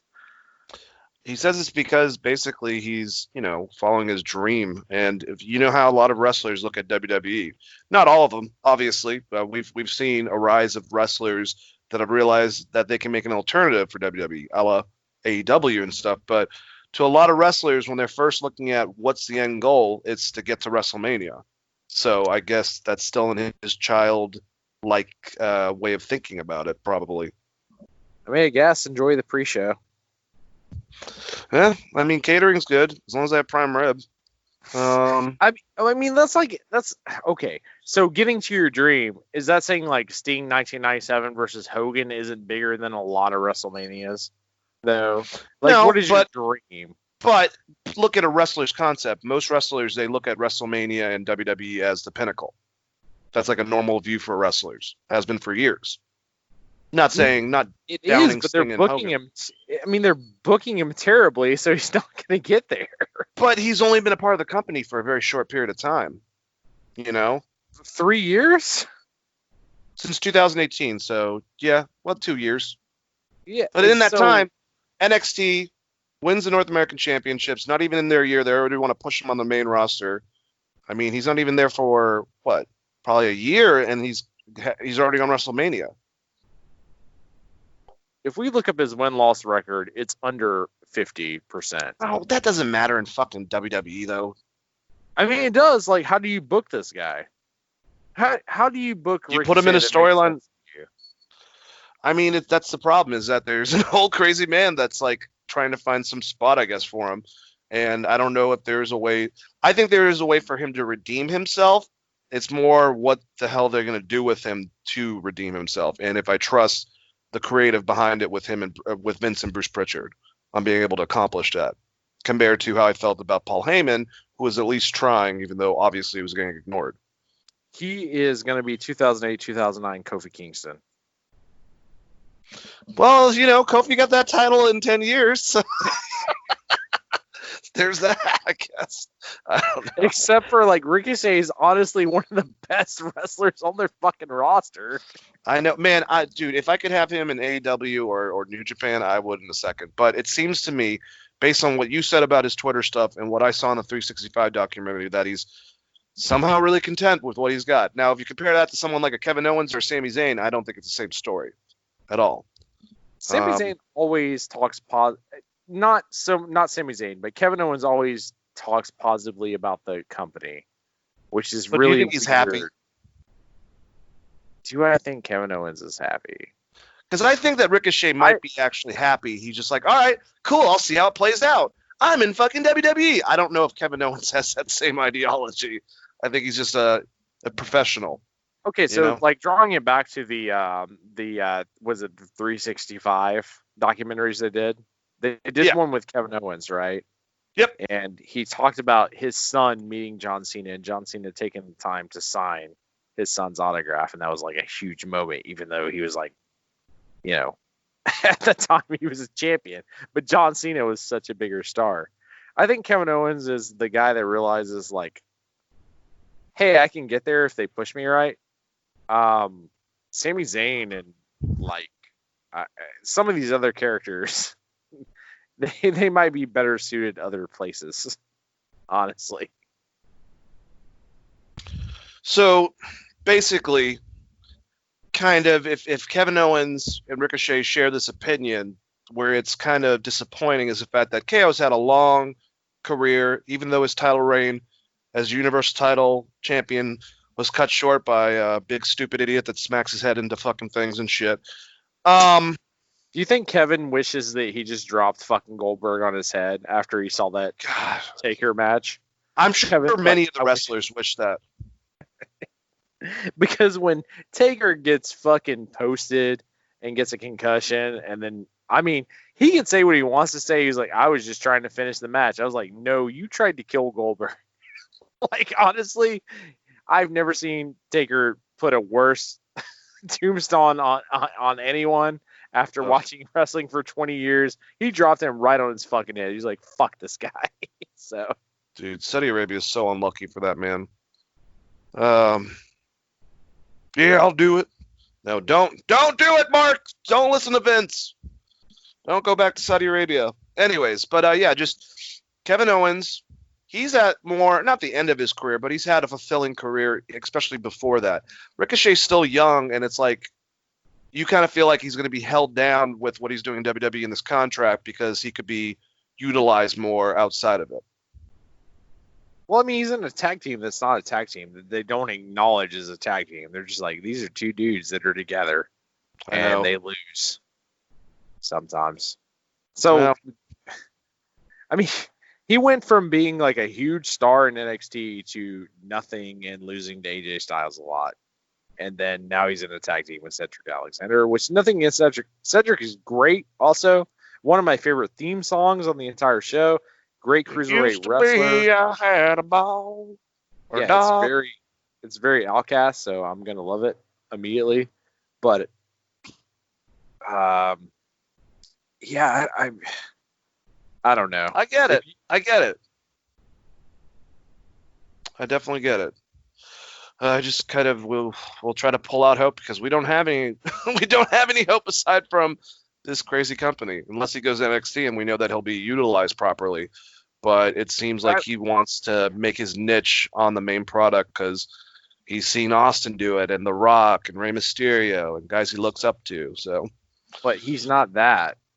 no, he wants to get to that, but with that, you need good creative around you.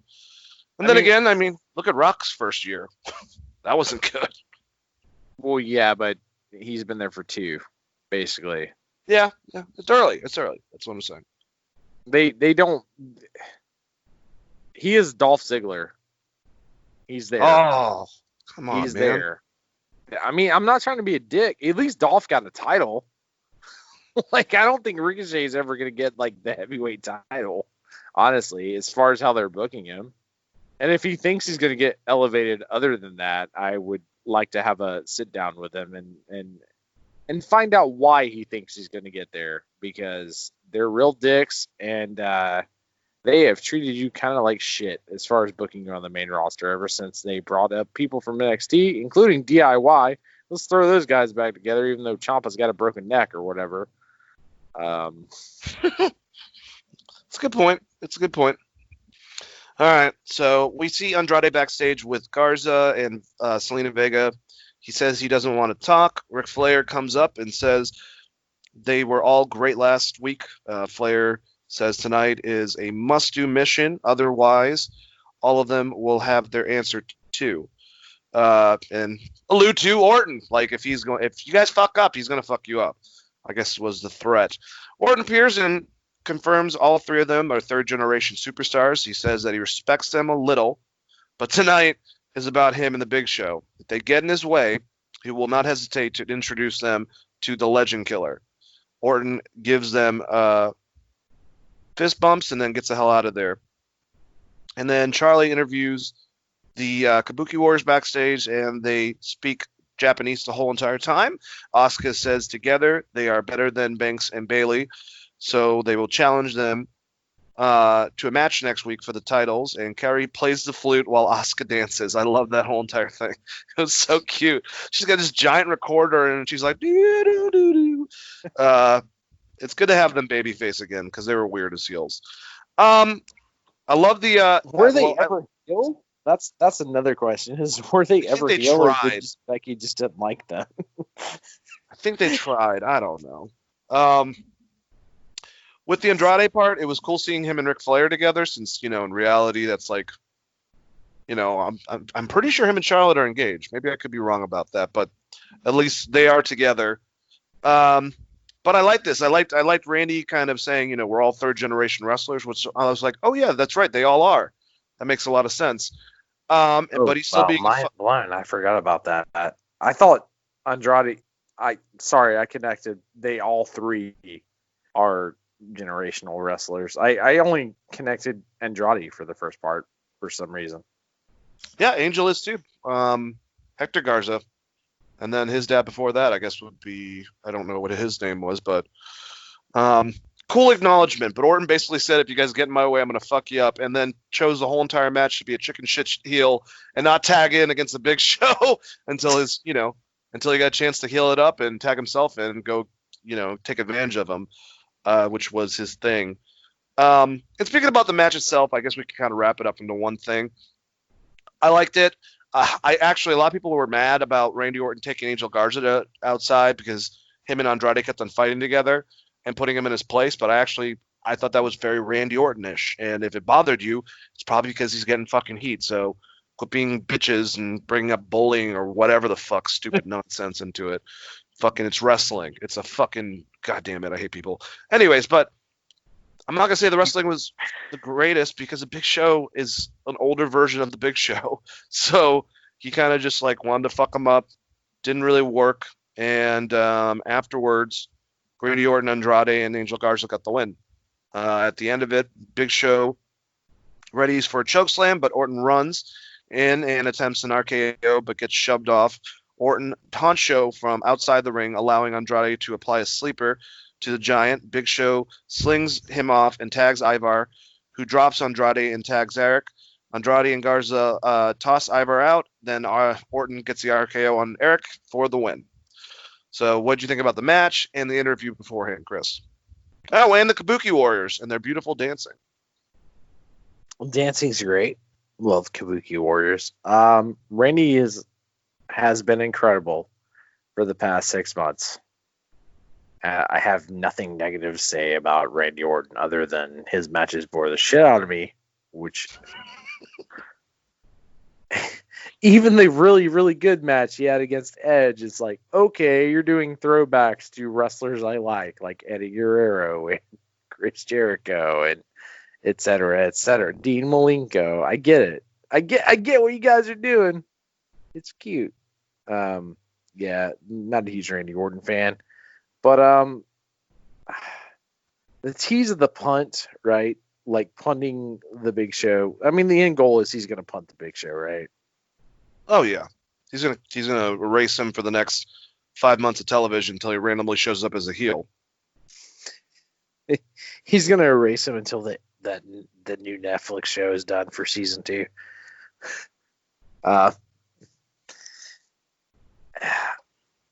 The Big Show here, it feels forced and weird, especially because they've changed this group a lot, right? Mm-hmm. With Angel and Selena specifically, I mean, the entire thing seems very forced. Like, Austin Theory was in their group. Selena's just like, oh, I guess they exist and we're friends. What is the storyline with Angel and Andrade? They're not getting along. The two of them are fucking each other up in their matches because they don't get along because they're both two hot-headed gentlemen. And I think that's the only thing they really got. And Selena's going to have to make a decision. She probably will choose Andrade because Angel's more of someone that can become a babyface compared to the two of them, is what I'm assuming, at least. man, I would do the opposite. But I like both ways. I mean, I don't know. They're both so great. I thought this match was pretty good, but I don't have. I mean, I don't have much to say about it other than that. Like, Big Show was there.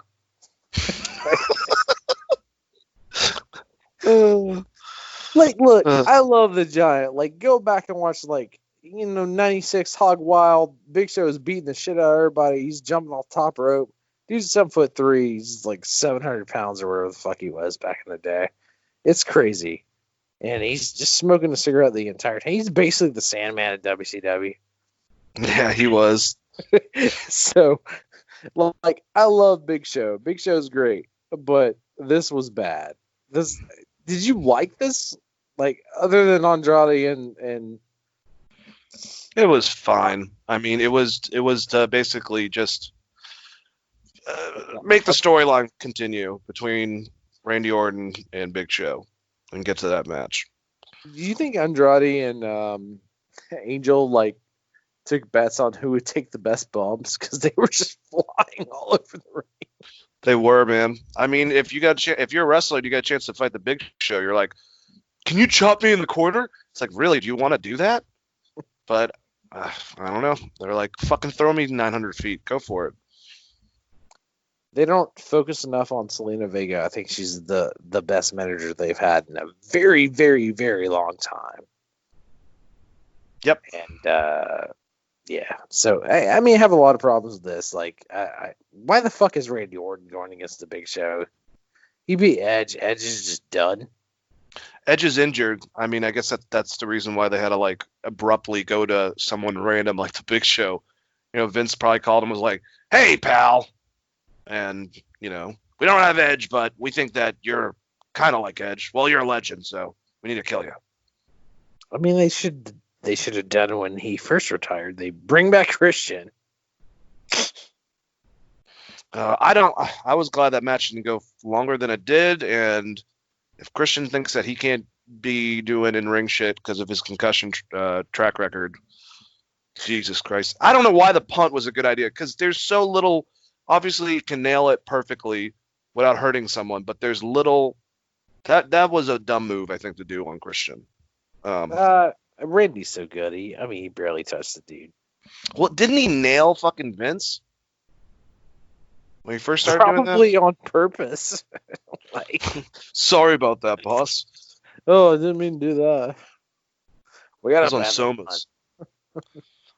But kind of related to this, after Ric Flair is backstage with Randy Orton, running down his accomplishments, R-Truth runs into Orton and knocks him down. Orton gets in the face of Truth, but Truth turns to Flair and says he's cleaned up well for the dirtiest player in the game. Too clean. He knows he's Akira Tozawa. Before Flair can protest anything, Tozawa's voice can be heard yelling, so Truth runs off. Tozawa and his ninjas appear and look terrified of Orton. So stupid. Randy tells them Truth went the opposite way that he ran off to, and the announcers ponder why Orton might help out R-Truth. So I guess we're going to come back to that at some point, but I don't know. I don't think they addressed that on this episode of Raw, but I didn't like this. I mean, unless Randy's going to fuck up R-Truth, I guess is what you're going to do, legend killer shit. But if not, why did you interact that type of comedy with Randy Orton and Ric Flair when they've been going the opposite approach, especially with Randy Orton as of lately? It just seemed kind of stupid. Agreed. Felt really dumb. Choppy pee pee. Choppy pee pee. Is that what they're doing? What the fuck is with the Ninja Gang? Like, Akira Tozawa. I mean, every time the Ninja Gang shows up anyways, they get their ass kicked. So. I'm pretty sure Akira is born over here, and he speaks fluent English. Like, I've seen him in interviews. He doesn't, like, this is so, just like the Kabuki Warriors. So borderline fucking just ignorant, like racist. It's just ridiculous. Agreed. And also, he is a good wrestler, so just have him have good-ass wrestling matches. Yeah, push him like you pushed Tajiri back in the day. Like, he didn't get that high, but he had great match with William Regal on Raw. He wasn't treated that much like a joke. Well, actually, when him and Regal became, I don't know. They don't know how to book Asian wrestlers at all. In WWE, outside of like Asuka and Kairi Sane, Io, yeah, nah, not really. No. All right, so this is just great stuff. The Iconics were backstage, and Royce says she can't wait to beat up Ruby Riott. They say that she has ugly tattoos and has no friends, and she says that she's such a loser. But Ruby appears behind them and calls them dumbasses. Ruby says she's never had an issue with them, but hears their voices and makes her neck twitch. Her focus is on them tonight, and when all is said and done, it's not going to be iconic. It's going to be tragic. Too bad she couldn't back that shit up. Ruby Riott and Billy Kay, I should say, went against each other with Peyton in her corner. The match begins with Ruby connects a few punches into Billy, but runs into a Bigfoot. Kay forces Ruby to the corner and chokes her with her boot. Kay applies a bow and arrow submission to Ruby, but she fights out into a pin attempt for 1. Ruby drills Kay with her right hand, then hits a back elbow and slams Kay into the buckles. Royce causes a distraction, allowing Kay to punch her in the throat and hit a boot to the face. I felt like this was a Canadian, a boot, but no, I wasn't. Kay hits a powerbomb for the win. Winner, Billy Kay! God damn it. Send Ruby Riott back down to fucking NXT. I keep on saying that about certain people, but it's like, okay, now we're just going to beat the shit out of her. She's still tough. She looks tougher than both these girls. She catches them talking shit. She actually interacted with them well from her position, and then she gets her ass kicked by Billy fucking Kay. How dare you insult the Iconics?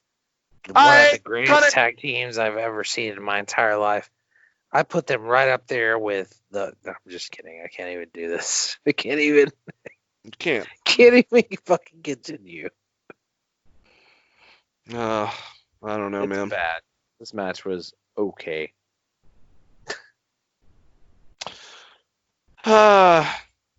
So we have the main event. First, Nikki Cross makes her entrance and joins the commentary team.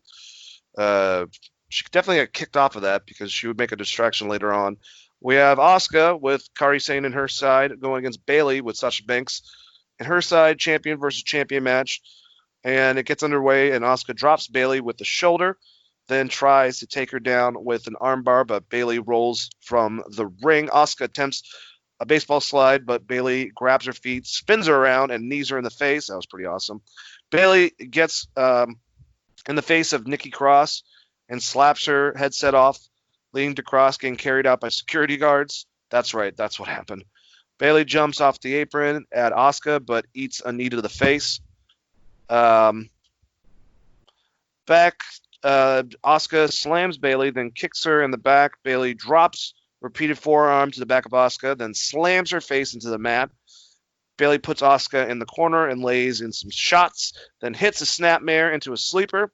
Asuka starts to fight up, but Bayley slams her back down. Asuka is thrown from the ring, and Banks starts to get involved, but Sane helps her.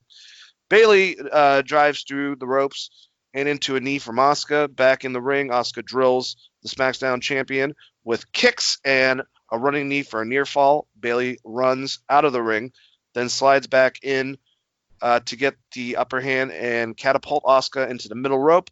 Then again, Bayley sends Asuka out of the ring and slams her into the announce table. Bayley talks trash with Samoa Joe as we head into a break. What'd you think of the match so far, and just this match in general, Chris? Give me your thoughts, because I thought this was obviously the best match on the card. I thought it was the best. I honestly thought it was the best match of the night. Obviously, you have two big stars, both great in the ring, and it's so weird because you have the what is Becky calling? Not Becky, but Bayley calling them the double tag or the double. I don't even know what she's calling them. But anyways, I thought it was okay. Yeah, I thought the match was good. I thought it was a very good match in comparison to the rest of the show. Probably my favorite match of the show, honestly. This was my favorite match of SmackDown and Raw. We haven't even gotten to SmackDown, by the way. God, why is Raw 3 hours? Because you need this match, dude. Ugh. So dumb. All right, but continuing of where I was. Bailey is in command when we come back from commercials of Asuka and is grinding her into the mat. Asuka rallies, but Bailey drops her for a 2 count, then goes to talk to Banks about tactics. Bailey puts Asuka down and pushes her face into the mat again with her forearm. Asuka makes a comeback with a spinning back fist, followed by a code breaker, a drop kick, and a knee to the face, followed by a running splash from Asuka. The Empress hits a release German suplex, super kick, and a running hip attack for a near fall. I mean, maybe you should have thrown in a pedigree, a rock bottom, and a stunner in there, and then that would have been able to do it. There's a lot of moves. Asuka kicks Bailey against the middle rope, then attempts another hip attack, but gets caught by Bailey and forearmed. Bailey runs into a legit spinning back fist from Asuka, right into the forehead. I remember that. She knocked the crap out of her. Then Asuka knocks her from the apron to the floor. Asuka attempts a running kick from the apron, but it's caught, and Bailey slams her down. Asuka kicks Bailey, then hits a missile drop kick from the top rope for a near fall. Asuka gets knocked from the top rope to the floor, then Bailey drills her with a knee against the barricade.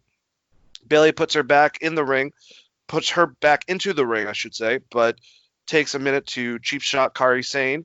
The referee deals with Sane, allowing Banks to hit Asuka, and Bailey lands a side suplex with a near fall. Banks runs over to the announce table and grabs a bottle of water. Bailey takes a drink, then throws it over at Asuka. Nikki Cross appears in the crowd, beating on the glass, and Bailey backs up. Asuka grabs Bailey and drags her into the ring with the Asuka lock. Banks runs in, but gets taken out by Kairi Sane. Bailey rolls backwards, but Asuka counters into a roll-up and gets a win. So Asuka beat her. We see replays at the end of the match. Banks and Bailey retreat up the ramp while Asuka poses with her belt. Next week, the Kabuki Warriors will challenge for the Tag Women's Championship. And that's it. That was the end of Raw. Like we both said, I thought this was a really good match. I mean, who knew? If you put fucking Asuka and Bailey in a match together, they're not going to have the best match out of your 2 main programs. But thought it was good back and forth. You have to feel a little better, like a little bad for Bailey. Like, all right, who am I wrestling this week? You got Lacey Evans for 4 weeks. And she's like, fuck. Yeah, no kidding.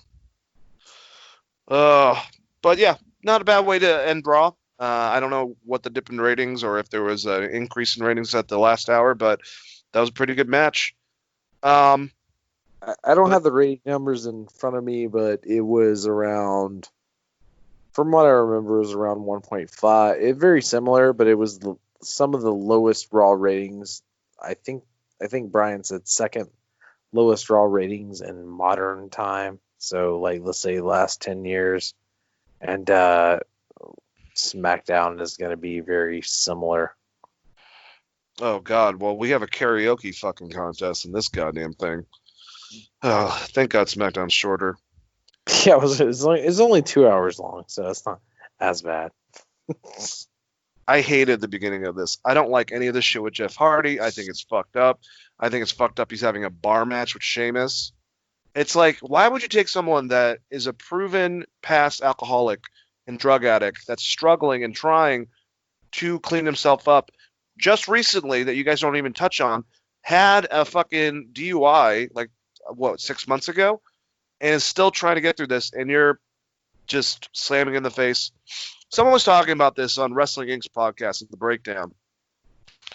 It was Justin LaBar. He was talking back with Matt Morgan, because Matt has a problem with this because Jeff's his friend, and he's like, I've had addiction issues. I'm very serious about that. I don't understand why you would mix that in.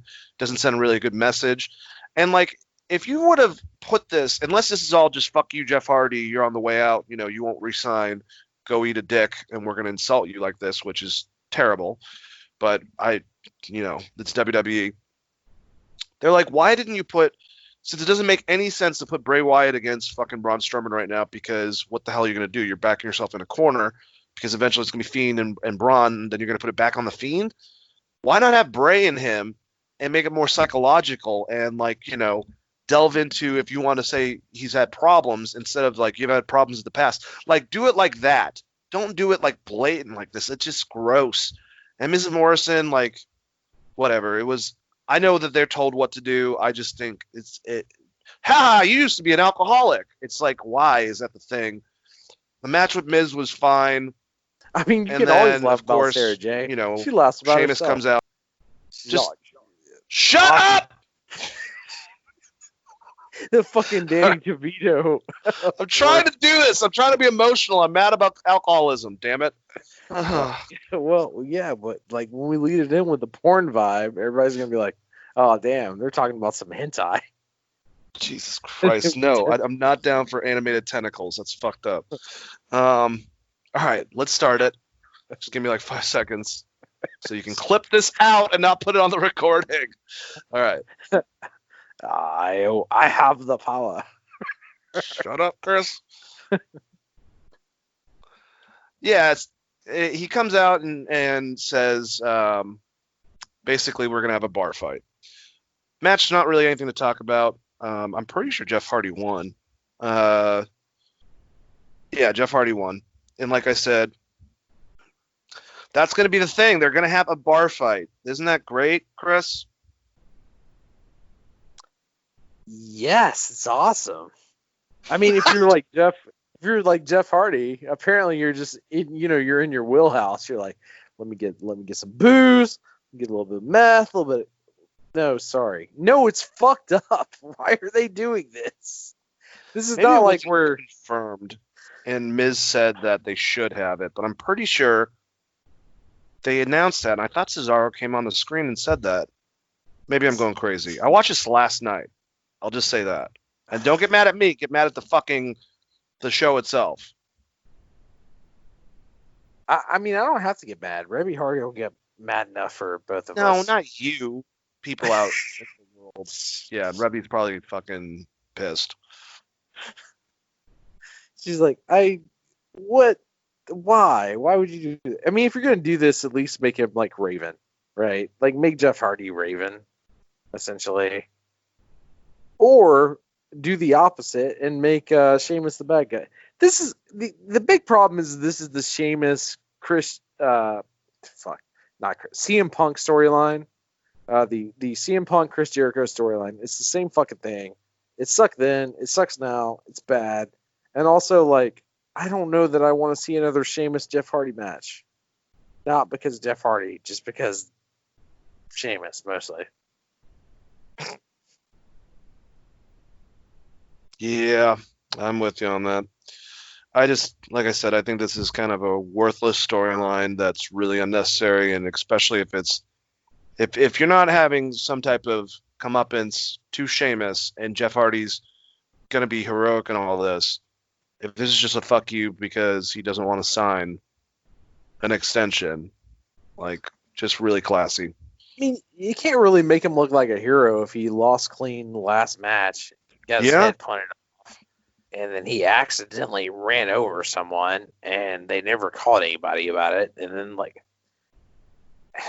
dude, this entire shit is they're burying Jeff Hardy. He might as well go out like Rob Van Dam, just smoke all the weed he can on the way out. Like, he's like, all right, well, we already know what it is, so might as well get high as fuck. Ugh.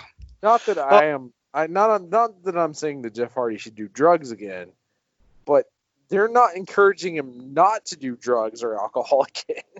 No, they're probably gonna have him in a fucking bar fighting Sheamus. Which he should win, unless Conor McGregor shows up or they do something fucking weird. I mean, like, Connor protects Sheamus, his fellow Irish friend. No, I think Conor stands up for Jeff being the smaller guy, right? Like Conor, Can we get Conor McGregor in the WWE already? Like, fucking pay him a bunch of money. Just get him to come over. he's already like, if you guys want to pay me, but that paycheck's gonna be so large. Oh my god. You might get some faces on the screen, though. I'm just saying. Someone he hasn't trained in wrestling. Just give him like 5 fucking months. He'll be fine. All he's gotta do is all he's gotta do is suplex people and take a flat back bump. He's fine. It's not. But the promos, oh god, and him going against certain people would be just lovely. If they let him promo the way he promos, though, you gotta let him say whatever he wants to say. You just bleep it out afterwards. USA is just gonna have to get. It's not a PG show anymore. It's like, well, you kind of hired Conor McGregor, so what the fuck are you on about? What the fuck? You dumb fuck. All right. Well, we can keep on dreaming that Conor will come there, but I don't know. You know, Anyways, my honest opinion on the Jeff Hardy thing, and we've talked about this on multiple shows, is it is a very As I'm shitty drinking a thing beer. to do. It's a very shitty thing to do to someone that is in rehab that you're paying for and has been in rehab multiple times that you've paid for, to go against Sheamus, who you're not going to book as a top star regardless. Like, if Jeff is done after this, they're not pushing Sheamus to the moon, even if he beats Jeff. So it's the entire fucking storyline's kind of pointless and just really kind of shitty to Jeff. It seems like they're just like, hey, for that time you got drunk? That was pretty cool, right? Yep. I don't know, man. All right, so Cesaro and Shinsuke Nakamura were in an interview. I forgot the name of the new interviewer. She's from Impact, and she was on NXT. It doesn't matter. Did she have but one name and then ask something like, what do you think about losing that last match that you guys had? no, she actually said that they're considered the underdogs in this, and both the Shinsuke and Cesaro got mad by that comment and said they were going to beat the New Day and win the titles. Or I don't remember if it was a title match or not. We'll find out later on, guys. Don't worry. But we had Bayley and Banks versus Alexa Bliss and Nikki Cross. The story of this match, Nikki's fucking crazy. She hates the two of them, Bayley and Banks. And because of this, her bullshit causes the match, and Bayley and Banks win it. Because at the end of it, Bliss hit her double knees and tagged in Nikki Cross, who went to town on Sasha Banks. Nikki hit a bulldog and ran Banks in the head into the turnbuckle before climbing up. Bayley knocked Cross off the top ropes and took the tag to almost get a pinfall.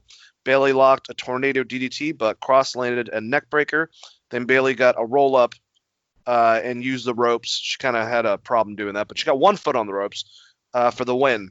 So distractions, and she caused the two of them to get a title. So Bayley and Sasha are still your champions. When are they going to fucking do this and take it back to NXT again?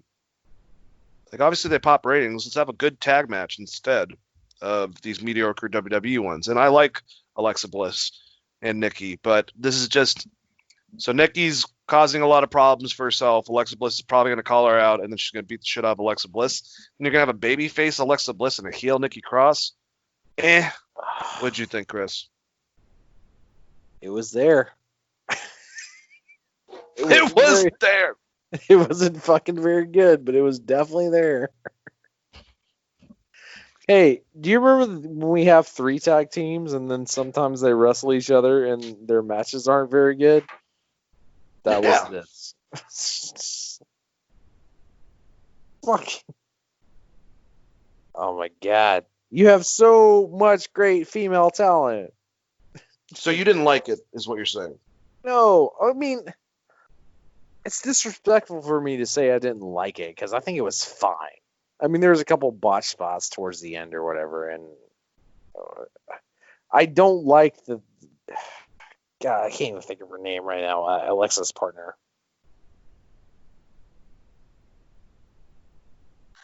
Nikki Cross? Yeah, Nikki Cross just constantly looks like Beavis all the time. All of her emotions is like... is Jeff Cornette hates fucking Kenny Omega? He has to definitely hate her. It's like Beavis all the time. But I don't know, man. I mean, it was fine. It was an okay match, but there's 3 tag teams. 3. The entire division. You might as well just have a 3-way every night and see who wins. Like, you might as well have Teddy Long and be like, we're gonna have a 3-way tag team match, player, because there's no other female tag teams. I agree. That's why it's like, why don't you defend those titles on NXT? Because Agreed. they actually have teams on there. So they did a replay of the Bray Wyatt Braun Strowman match for Money in the Bank. I'm not going to go over that, guys.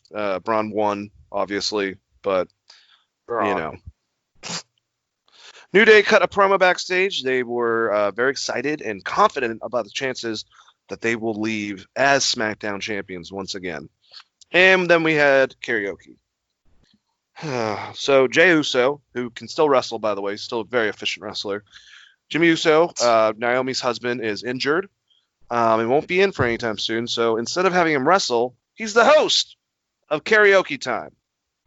Segment in which Lacey Evans, Dana Brooke, Tamina, and Naomi got to compete and sing karaoke songs with the lyrics still intact on the fucking recordings of different various WWE themes.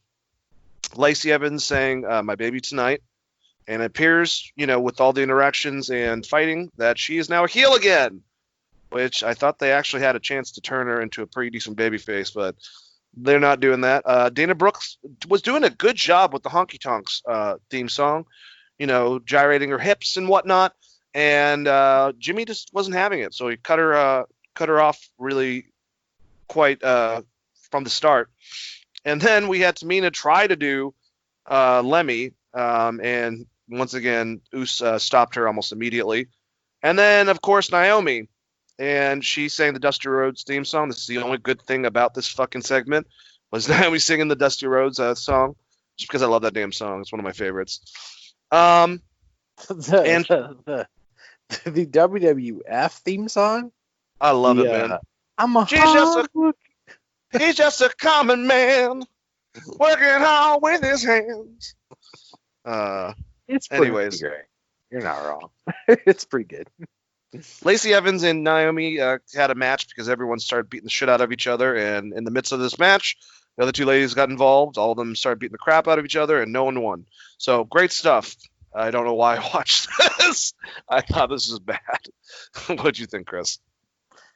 I think Lacey Evans' voice is a lot better than everybody else's, and they did not actually let her sing. They were like, yeah, you're going to need you to calm your fucking voice down, because she has posted some things. What is it? Like,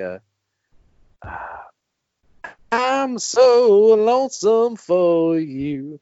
Look that up on our Twitter. She's lit. She's really great. But outside of that, I mean, like, whatever. I mean, Dana. Why is Lacey a heel? No. I don't know, because they're bad at wrestling. I don't know. Why was she a heel to begin with? Why was she teaming with Baron Corbin? She was in the military.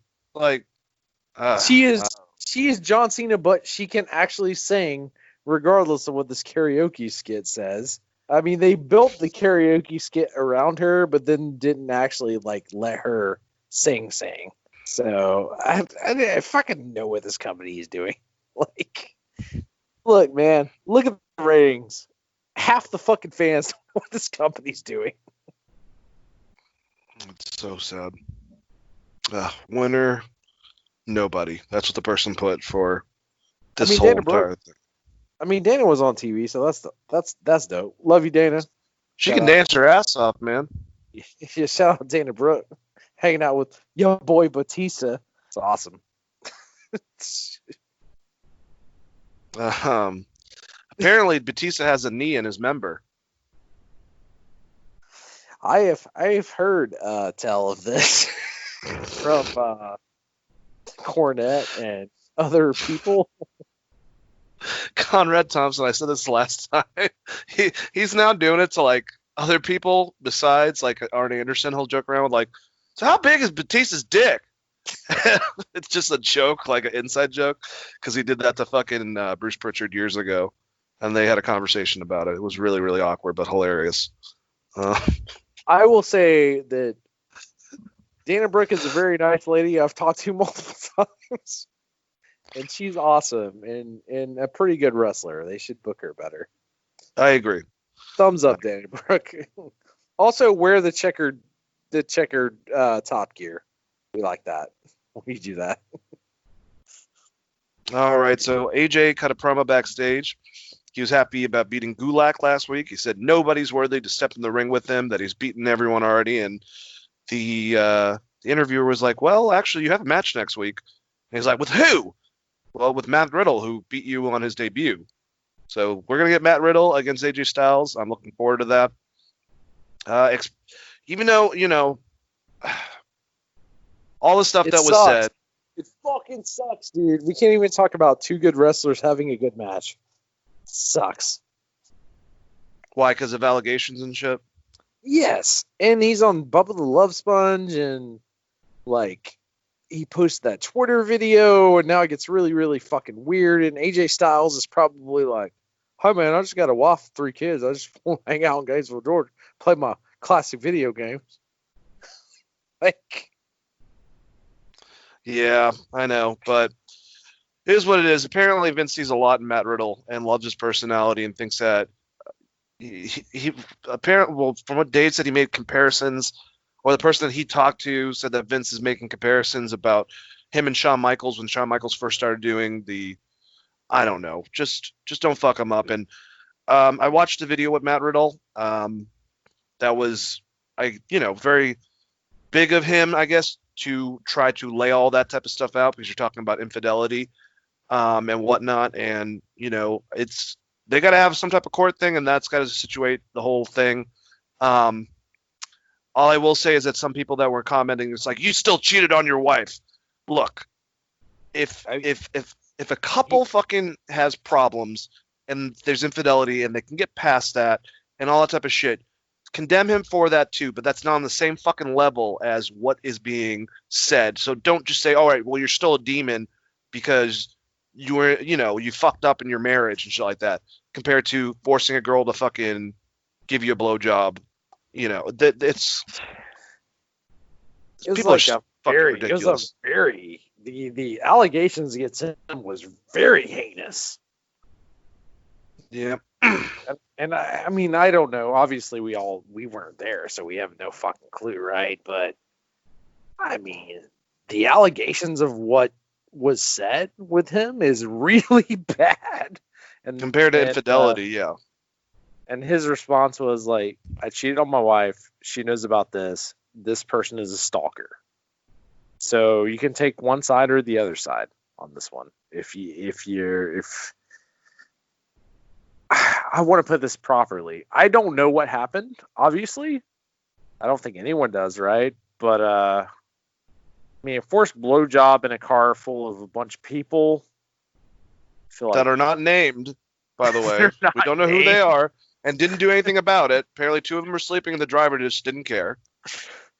I mean, I'm not going to say Enzo Amore, but like Enzo Amore on the situation. Yep. Especially when you got a restraining order and this person's harassing you and your wife, and you go on multiple radio shows talking about it. I mean, I don't want to. And the fact that the allegations came out on the day that he was starting on Smackdown. That's good timing. Yeah. It's just a weird thing with Matt Riddle, because it's not like the Velveteen Dream thing is like, What the fuck? you should be fired. And I love Velveteen Dream, but like, if I looked at that guy, I was like, nope, not superstar anymore. Sorry. No, he's got to do some serious legal shit to get that fucking cleaned up before I can even look at him the same way. I'm never gonna look at him the same way. He's done. He's done for me. He's done. Well, you gotta. The thing is, I disagree with is, I mean, there is a legal system in all this, and we got to stop being judge, juries, and executioners. Because in situations in the past, there has been a lot of people that have been put in the spotlight as this evil monster, and then we find out it's a bunch of bullshit. So Once you hit like 7 or 8 allegations, bro, it's a trend, not necessarily a. then why has the WWE not dropped him yet?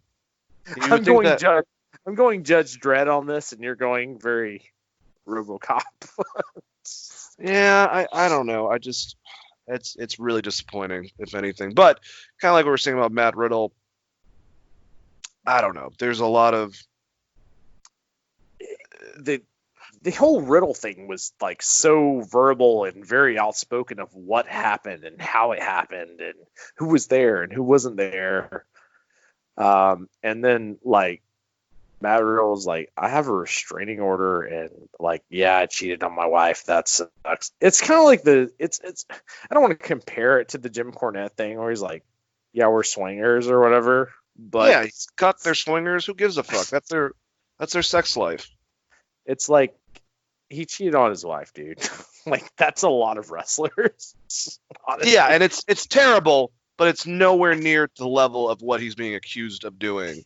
You know, Like Ric Flair was naked in his front yard with Terry Funk headbutting his Oh my dog God. while his wife came home with 2 kids. Like, if we're gonna start, I've talked about this before. If we're gonna start drawing fucking comparisons of wrestling to bad shit that's happened over the years.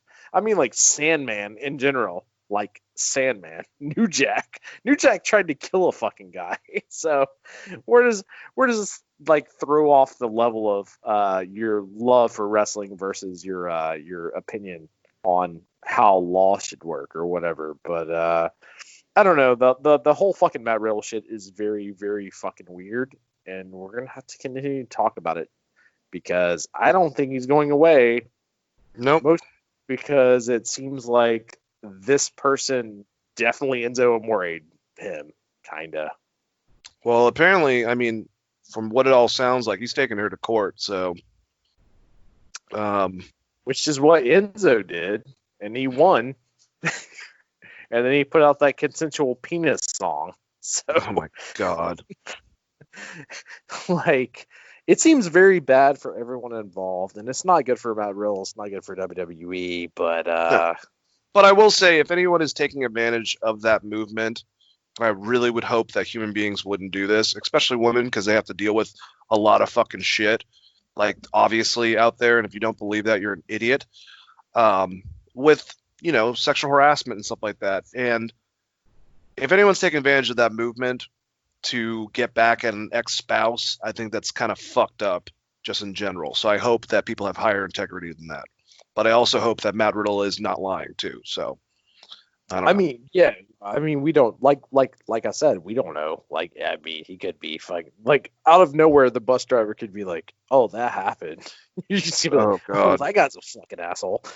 Like, Bus driver is Jeremy Epstein or some shit like that. but I mean, you get what I'm saying. But It's like, man, what a weird time to be a wrestling fan. Remember Yeah, back no- in the 90s no when- audience. Ugh. Remember back in, well, remember now when Buff Bagwell hires himself out for $500 a night? No one has a problem with that. No. Well, prostitution is illegal, but just not as looked down upon as Yeah, it's legal. forcing blowies. It's legal in Las Vegas, so it's fine. He's fine. He's just helping out. He's an escort. Remember? That's different. There's no sex guaranteed. He just escorts older ladies and then bangs their brains out when they say that. We should do a whole separate episode on Buff Bagwell of being like possibly being one of the biggest baby faces of all time, if not fucked up and not breaking his neck. And how he might be the illegitimate father of Mark Cadona.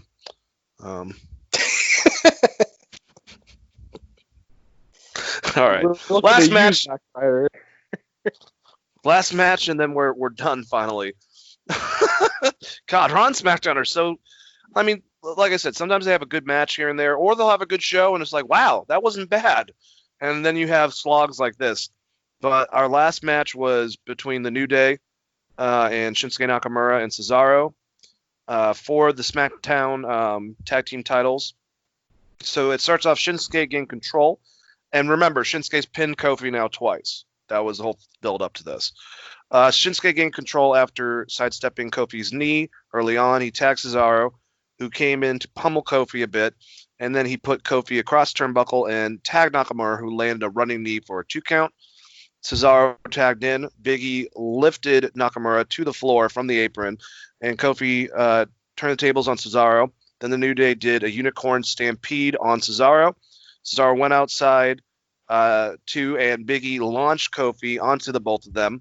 Then we have a cut to commercial. But when we get back, when they returned from the commercial, Shinsuke had control again. Kofi was in a headlock and trying to fight out of it. Kofi nailed an SOS, but he didn't get a pin. Kofi got to Big E, but Cesaro was tagged in as well. Big E threw Cesaro twice and hit a belly-to-belly. Big E swirled his hip and missed a big splash, and Cesaro rolled away. Cesaro maintained control on Big E a bit, and Kofi tagged himself in. Then they hit a double knee, but Nakamura broke up the pinfall attempt.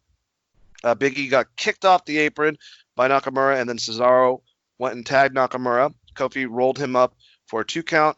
Nakamura flipped Kofi on his face, and then Big E was taken out of the ring. Kofi had to fight both Cesaro and Shinsuke off. Then Big E joined the fight, and the referee called for the bell. I don't even know why. I guess it was a double count out. I don't know. After the match, they continued to brawl, and the crowd booed, and Cesaro grabbed a table from under the ring. They sent Big E into the steps, and then Kofi was sent into the apron. Cesaro set up the table in the ring. They put Big E on the table and powerbombed Kofi through him, which looked fucking painful as shit. Stood tall, grabbed the belts, put them above their heads, and threw them on the champions. So, and I think that Corey Graves said something like, they'll continue this fight. So this is obviously leading to a 2-on-2, probably a stipulation where it's like hardcore, so there's not going to be no count outs or some bullshit, and it's going to be on the pay-per-view, is what I'm assuming. So just an extension of storyline with a match that was fine, with an ending that was stupid. Chris, what'd you think? Cesaro's fucking great. He is great. Should probably use him more. You could probably use him in something like, hey, you're in a tag team with Nakamura. Remember you had a manager named Sami Zayn? He gone. Hey. I thought this was a very, very good main event. I hate the ending, though. They ruined it. They did. They were like, we're going to have a really good-ass wrestling match with good-ass wrestlers, and then here's some fuckery. And that kind of sums up SmackDown in general, man. Like, was there one match that you really loved on this show? Pretty much the tag match. That was about it. I mean, yeah. And that women's match between Bayley and Asuka was better than that. So, yeah, Raw had one good match on it out of 2 shows. They had 2 good ones. That's good. I mean, it's crazy because, like, you look at NXT and they're like, we're going to have a pay-per-view quality match. It's going to be 20 minutes. Keith Lee versus Adam Cole. No commercials. But then Raw, they're like, all right, we're just going to do some shit. But the thing is, you know, and I completely agree with you. I guess they're looking at the fact that when Raw was held by Paul Heyman, he was having longer matches and he was losing viewers during those longer matches. So, I don't know. They're losing viewers because they're not booking the right fucking people. That's a good point, too. But that was it. Before we go, do you want to go over any of this? We don't have to, but the spoilers to the we'll just say the main event of the tournament for the New Japan Cup. Yeah, let's go ahead and go to tonight, right?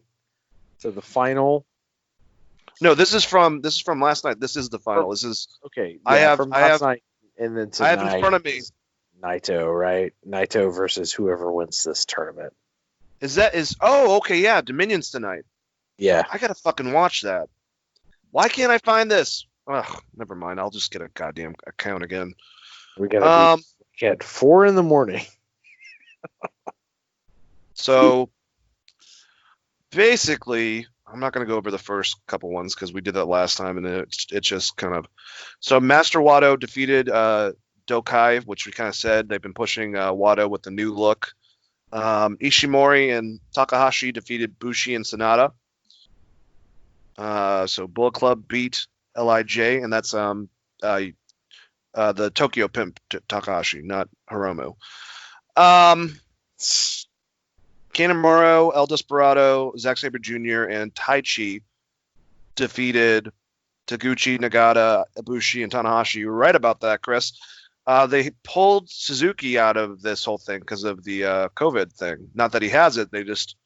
They want to be precautious with him, and I don't even know if that was his decision or just New Japan's in general. So he's he like was taking out that match. He's like 175 years old. So he's old as fuck, man. He was in the 90s. He was in his prime, beating motherfuckers up in UFC or not UFC. God damn it, Pancras. Working Ken Shamrock. Yes, prime. If you made it this far into the show, listen to our interview with Ken Shamrock, where I ask him about Minoru Suzuki. He wants him still. So yeah, I get it. I completely get it of why they're doing that. So that's why Taichi, I think, was put in his place instead, which is a great upgrade. Not.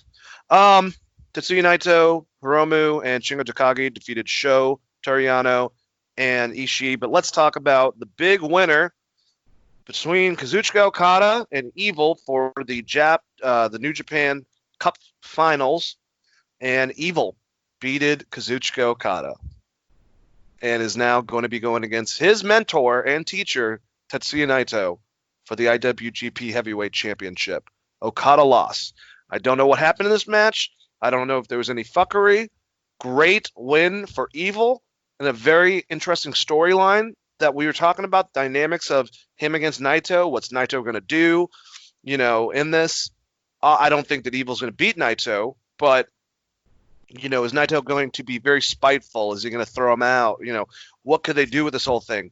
And what does that mean for exactly? Is he ousted? Right? I don't know. Sonata and Evil. They both were on the tournament against him, and now Evil beat. I went back and watched a lot of highlights because someone said this. Apparently, Evil was acting pretty devious against Sonata for his victory, so he's kind of fucking with Lij a bit, and now he's going to go against Naito. But what does this mean for Okada? And what do you think, Chris, about the fact you're hearing Evil won? Evil beat Kazuchika Okada. I don't think it was necessarily the plan for Evil to make it all the way through, but it's a great storyline. And fuck yes, Evil won a tournament. Hell yeah. Like, it's not going to hurt Okada for him to lose. I'm sure I can't wait to watch that fucking match because I'm assuming it's amazing. Like when I saw them in the G1 against each other, but like, now you get Naito versus Evil. You get a whole storyline built in. It's going to be amazing. So I am very excited. Very, very, very excited about this. Naito walks out champion, though. He's not losing either of those belts. 2 belts. He has to use one to pay for his chips or whatever at convenience stores. Yep, and that's going to be there. There's only 3 matches set for Dominion tonight. That at least that's what it looks like. That was 8 hours ago. Maybe this has it more. Nope, this is 6 hours ago. We got Naito and Evil for the GP Heavyweight and Intercontinental Championship. We have Hiroshi Tanahashi and Kota Ibushi, who are the IWGP Tag Team Champions, going against what was going to be Minoru Suzuki and Zack Sabre Jr. Now is Taichi and Zack Sabre Jr. I really just don't get the appeal with Taichi at all. Never have. And then the Never Openweight Championship with Shingo Takagi going against Sho. That should be a damn good match too. So I'm excited. Looks like I have to get another month's membership of New Japan so I can go back and watch this match and then watch Dominion tomorrow once I awake because I'm not fucking waiting until 4 o'clock in the morning. But I'm very excited about that, Chris. Well, how about you? I mean, are you surprised that Evil beat Okada? I guess is the big question. Yeah, I am. I mean, we talked about this. There's more storyline aspects that you can do with Okada not winning, but then again, you're beating Okada. But then again, I think Okada, how do I say this?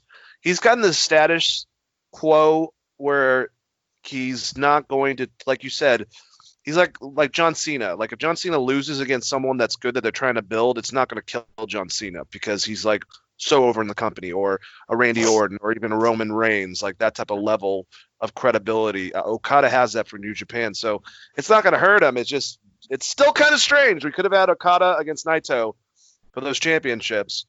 It seems weird for your first live match back. Live? Your big match is Naito versus Evil, who's one of his teammates. Yep. It's a very weird matchup. But it's going to be a good-ass matchup. They're going to have a fucking great match. And it's one we haven't seen, so that's cool. But it's going to be very weird not seeing Okada in the main event of Dominion. So weird. And I wonder if we're going to see Okada in something else. I hope we get an updated card. I'd like to find out what's going on, unless they're just going to surprise us. But, hey, interesting, man. Tatsuya Naito for both belts against Evil. I would love to see Evil become a huge star and bounce off of this and do something by himself. Me too. I think Evil's a really good character and a great wrestler, so it'd be the feud between those two would be really great. If he hooked up with maybe Bullet Club with Switchblade and Gaito or something, it'd be very interesting. Yep. All right, well, guys, check out Dominion tomorrow. That is our review of Raw and SmackDown, and I hope you guys like the show. Catch us. We're usually do 2 shows a week. Usually have our AEW NXT reviewed shows and any news that's going on. We drop that around Friday-ish, and then we usually record this show for Raw and SmackDown Saturday. We'll have it out by the end of the weekend. So if you're a new listener, keep on listening. Give us some feedback. You can find me at DaneAlves42 on Twitter, and also Dane Alves on Facebook. You can go to Geek Vibes Nation on Facebook and start a conversation on there. Talk to us. We love that. But I'll now give it to Chris. And Chris, say goodbye to all the lovely people out there. Thank you guys for listening so much. We appreciate you every week. If you want to listen to hockey, new Skates to Throws podcast will be up probably Sunday or Monday. Check that out. And if you want to talk to me, if you got something to say to me, at Chris R. Patton on Twitter. Whether it's wrestling, sports, anything you want to talk about, I'm here for you. Dane, thank you so much as always. And yeah. All right. Well, if that is it, that is it.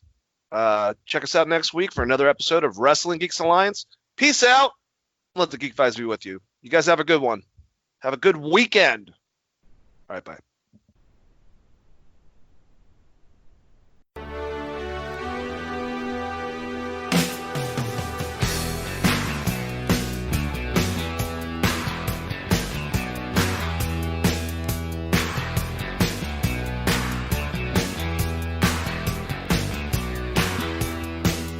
I was listening to my radio late last night when I heard a knock on my door. I went to the window and I peeked outside. It was a girl about 5'4". She said she saw my name on the bathroom wall, so she thought she'd give me a try. I unlocked the door and invited her in. It was then I realized she had Barbra Streisand's nose. She had Barbra Streisand's nose. Liberace smile that drives men wild. And Barbra Streisand's nose. She had Brooke Shields' hair. You should have been there. Boy, was I surprised. Bo Derek's hips and Mick Jagger's lips and Farrah Fawcett's eyes. Dolly Parton's chest, you know that's the best, and Herschel Walker's thighs. You gotta be kidding me! I was doing all right till I turned on a light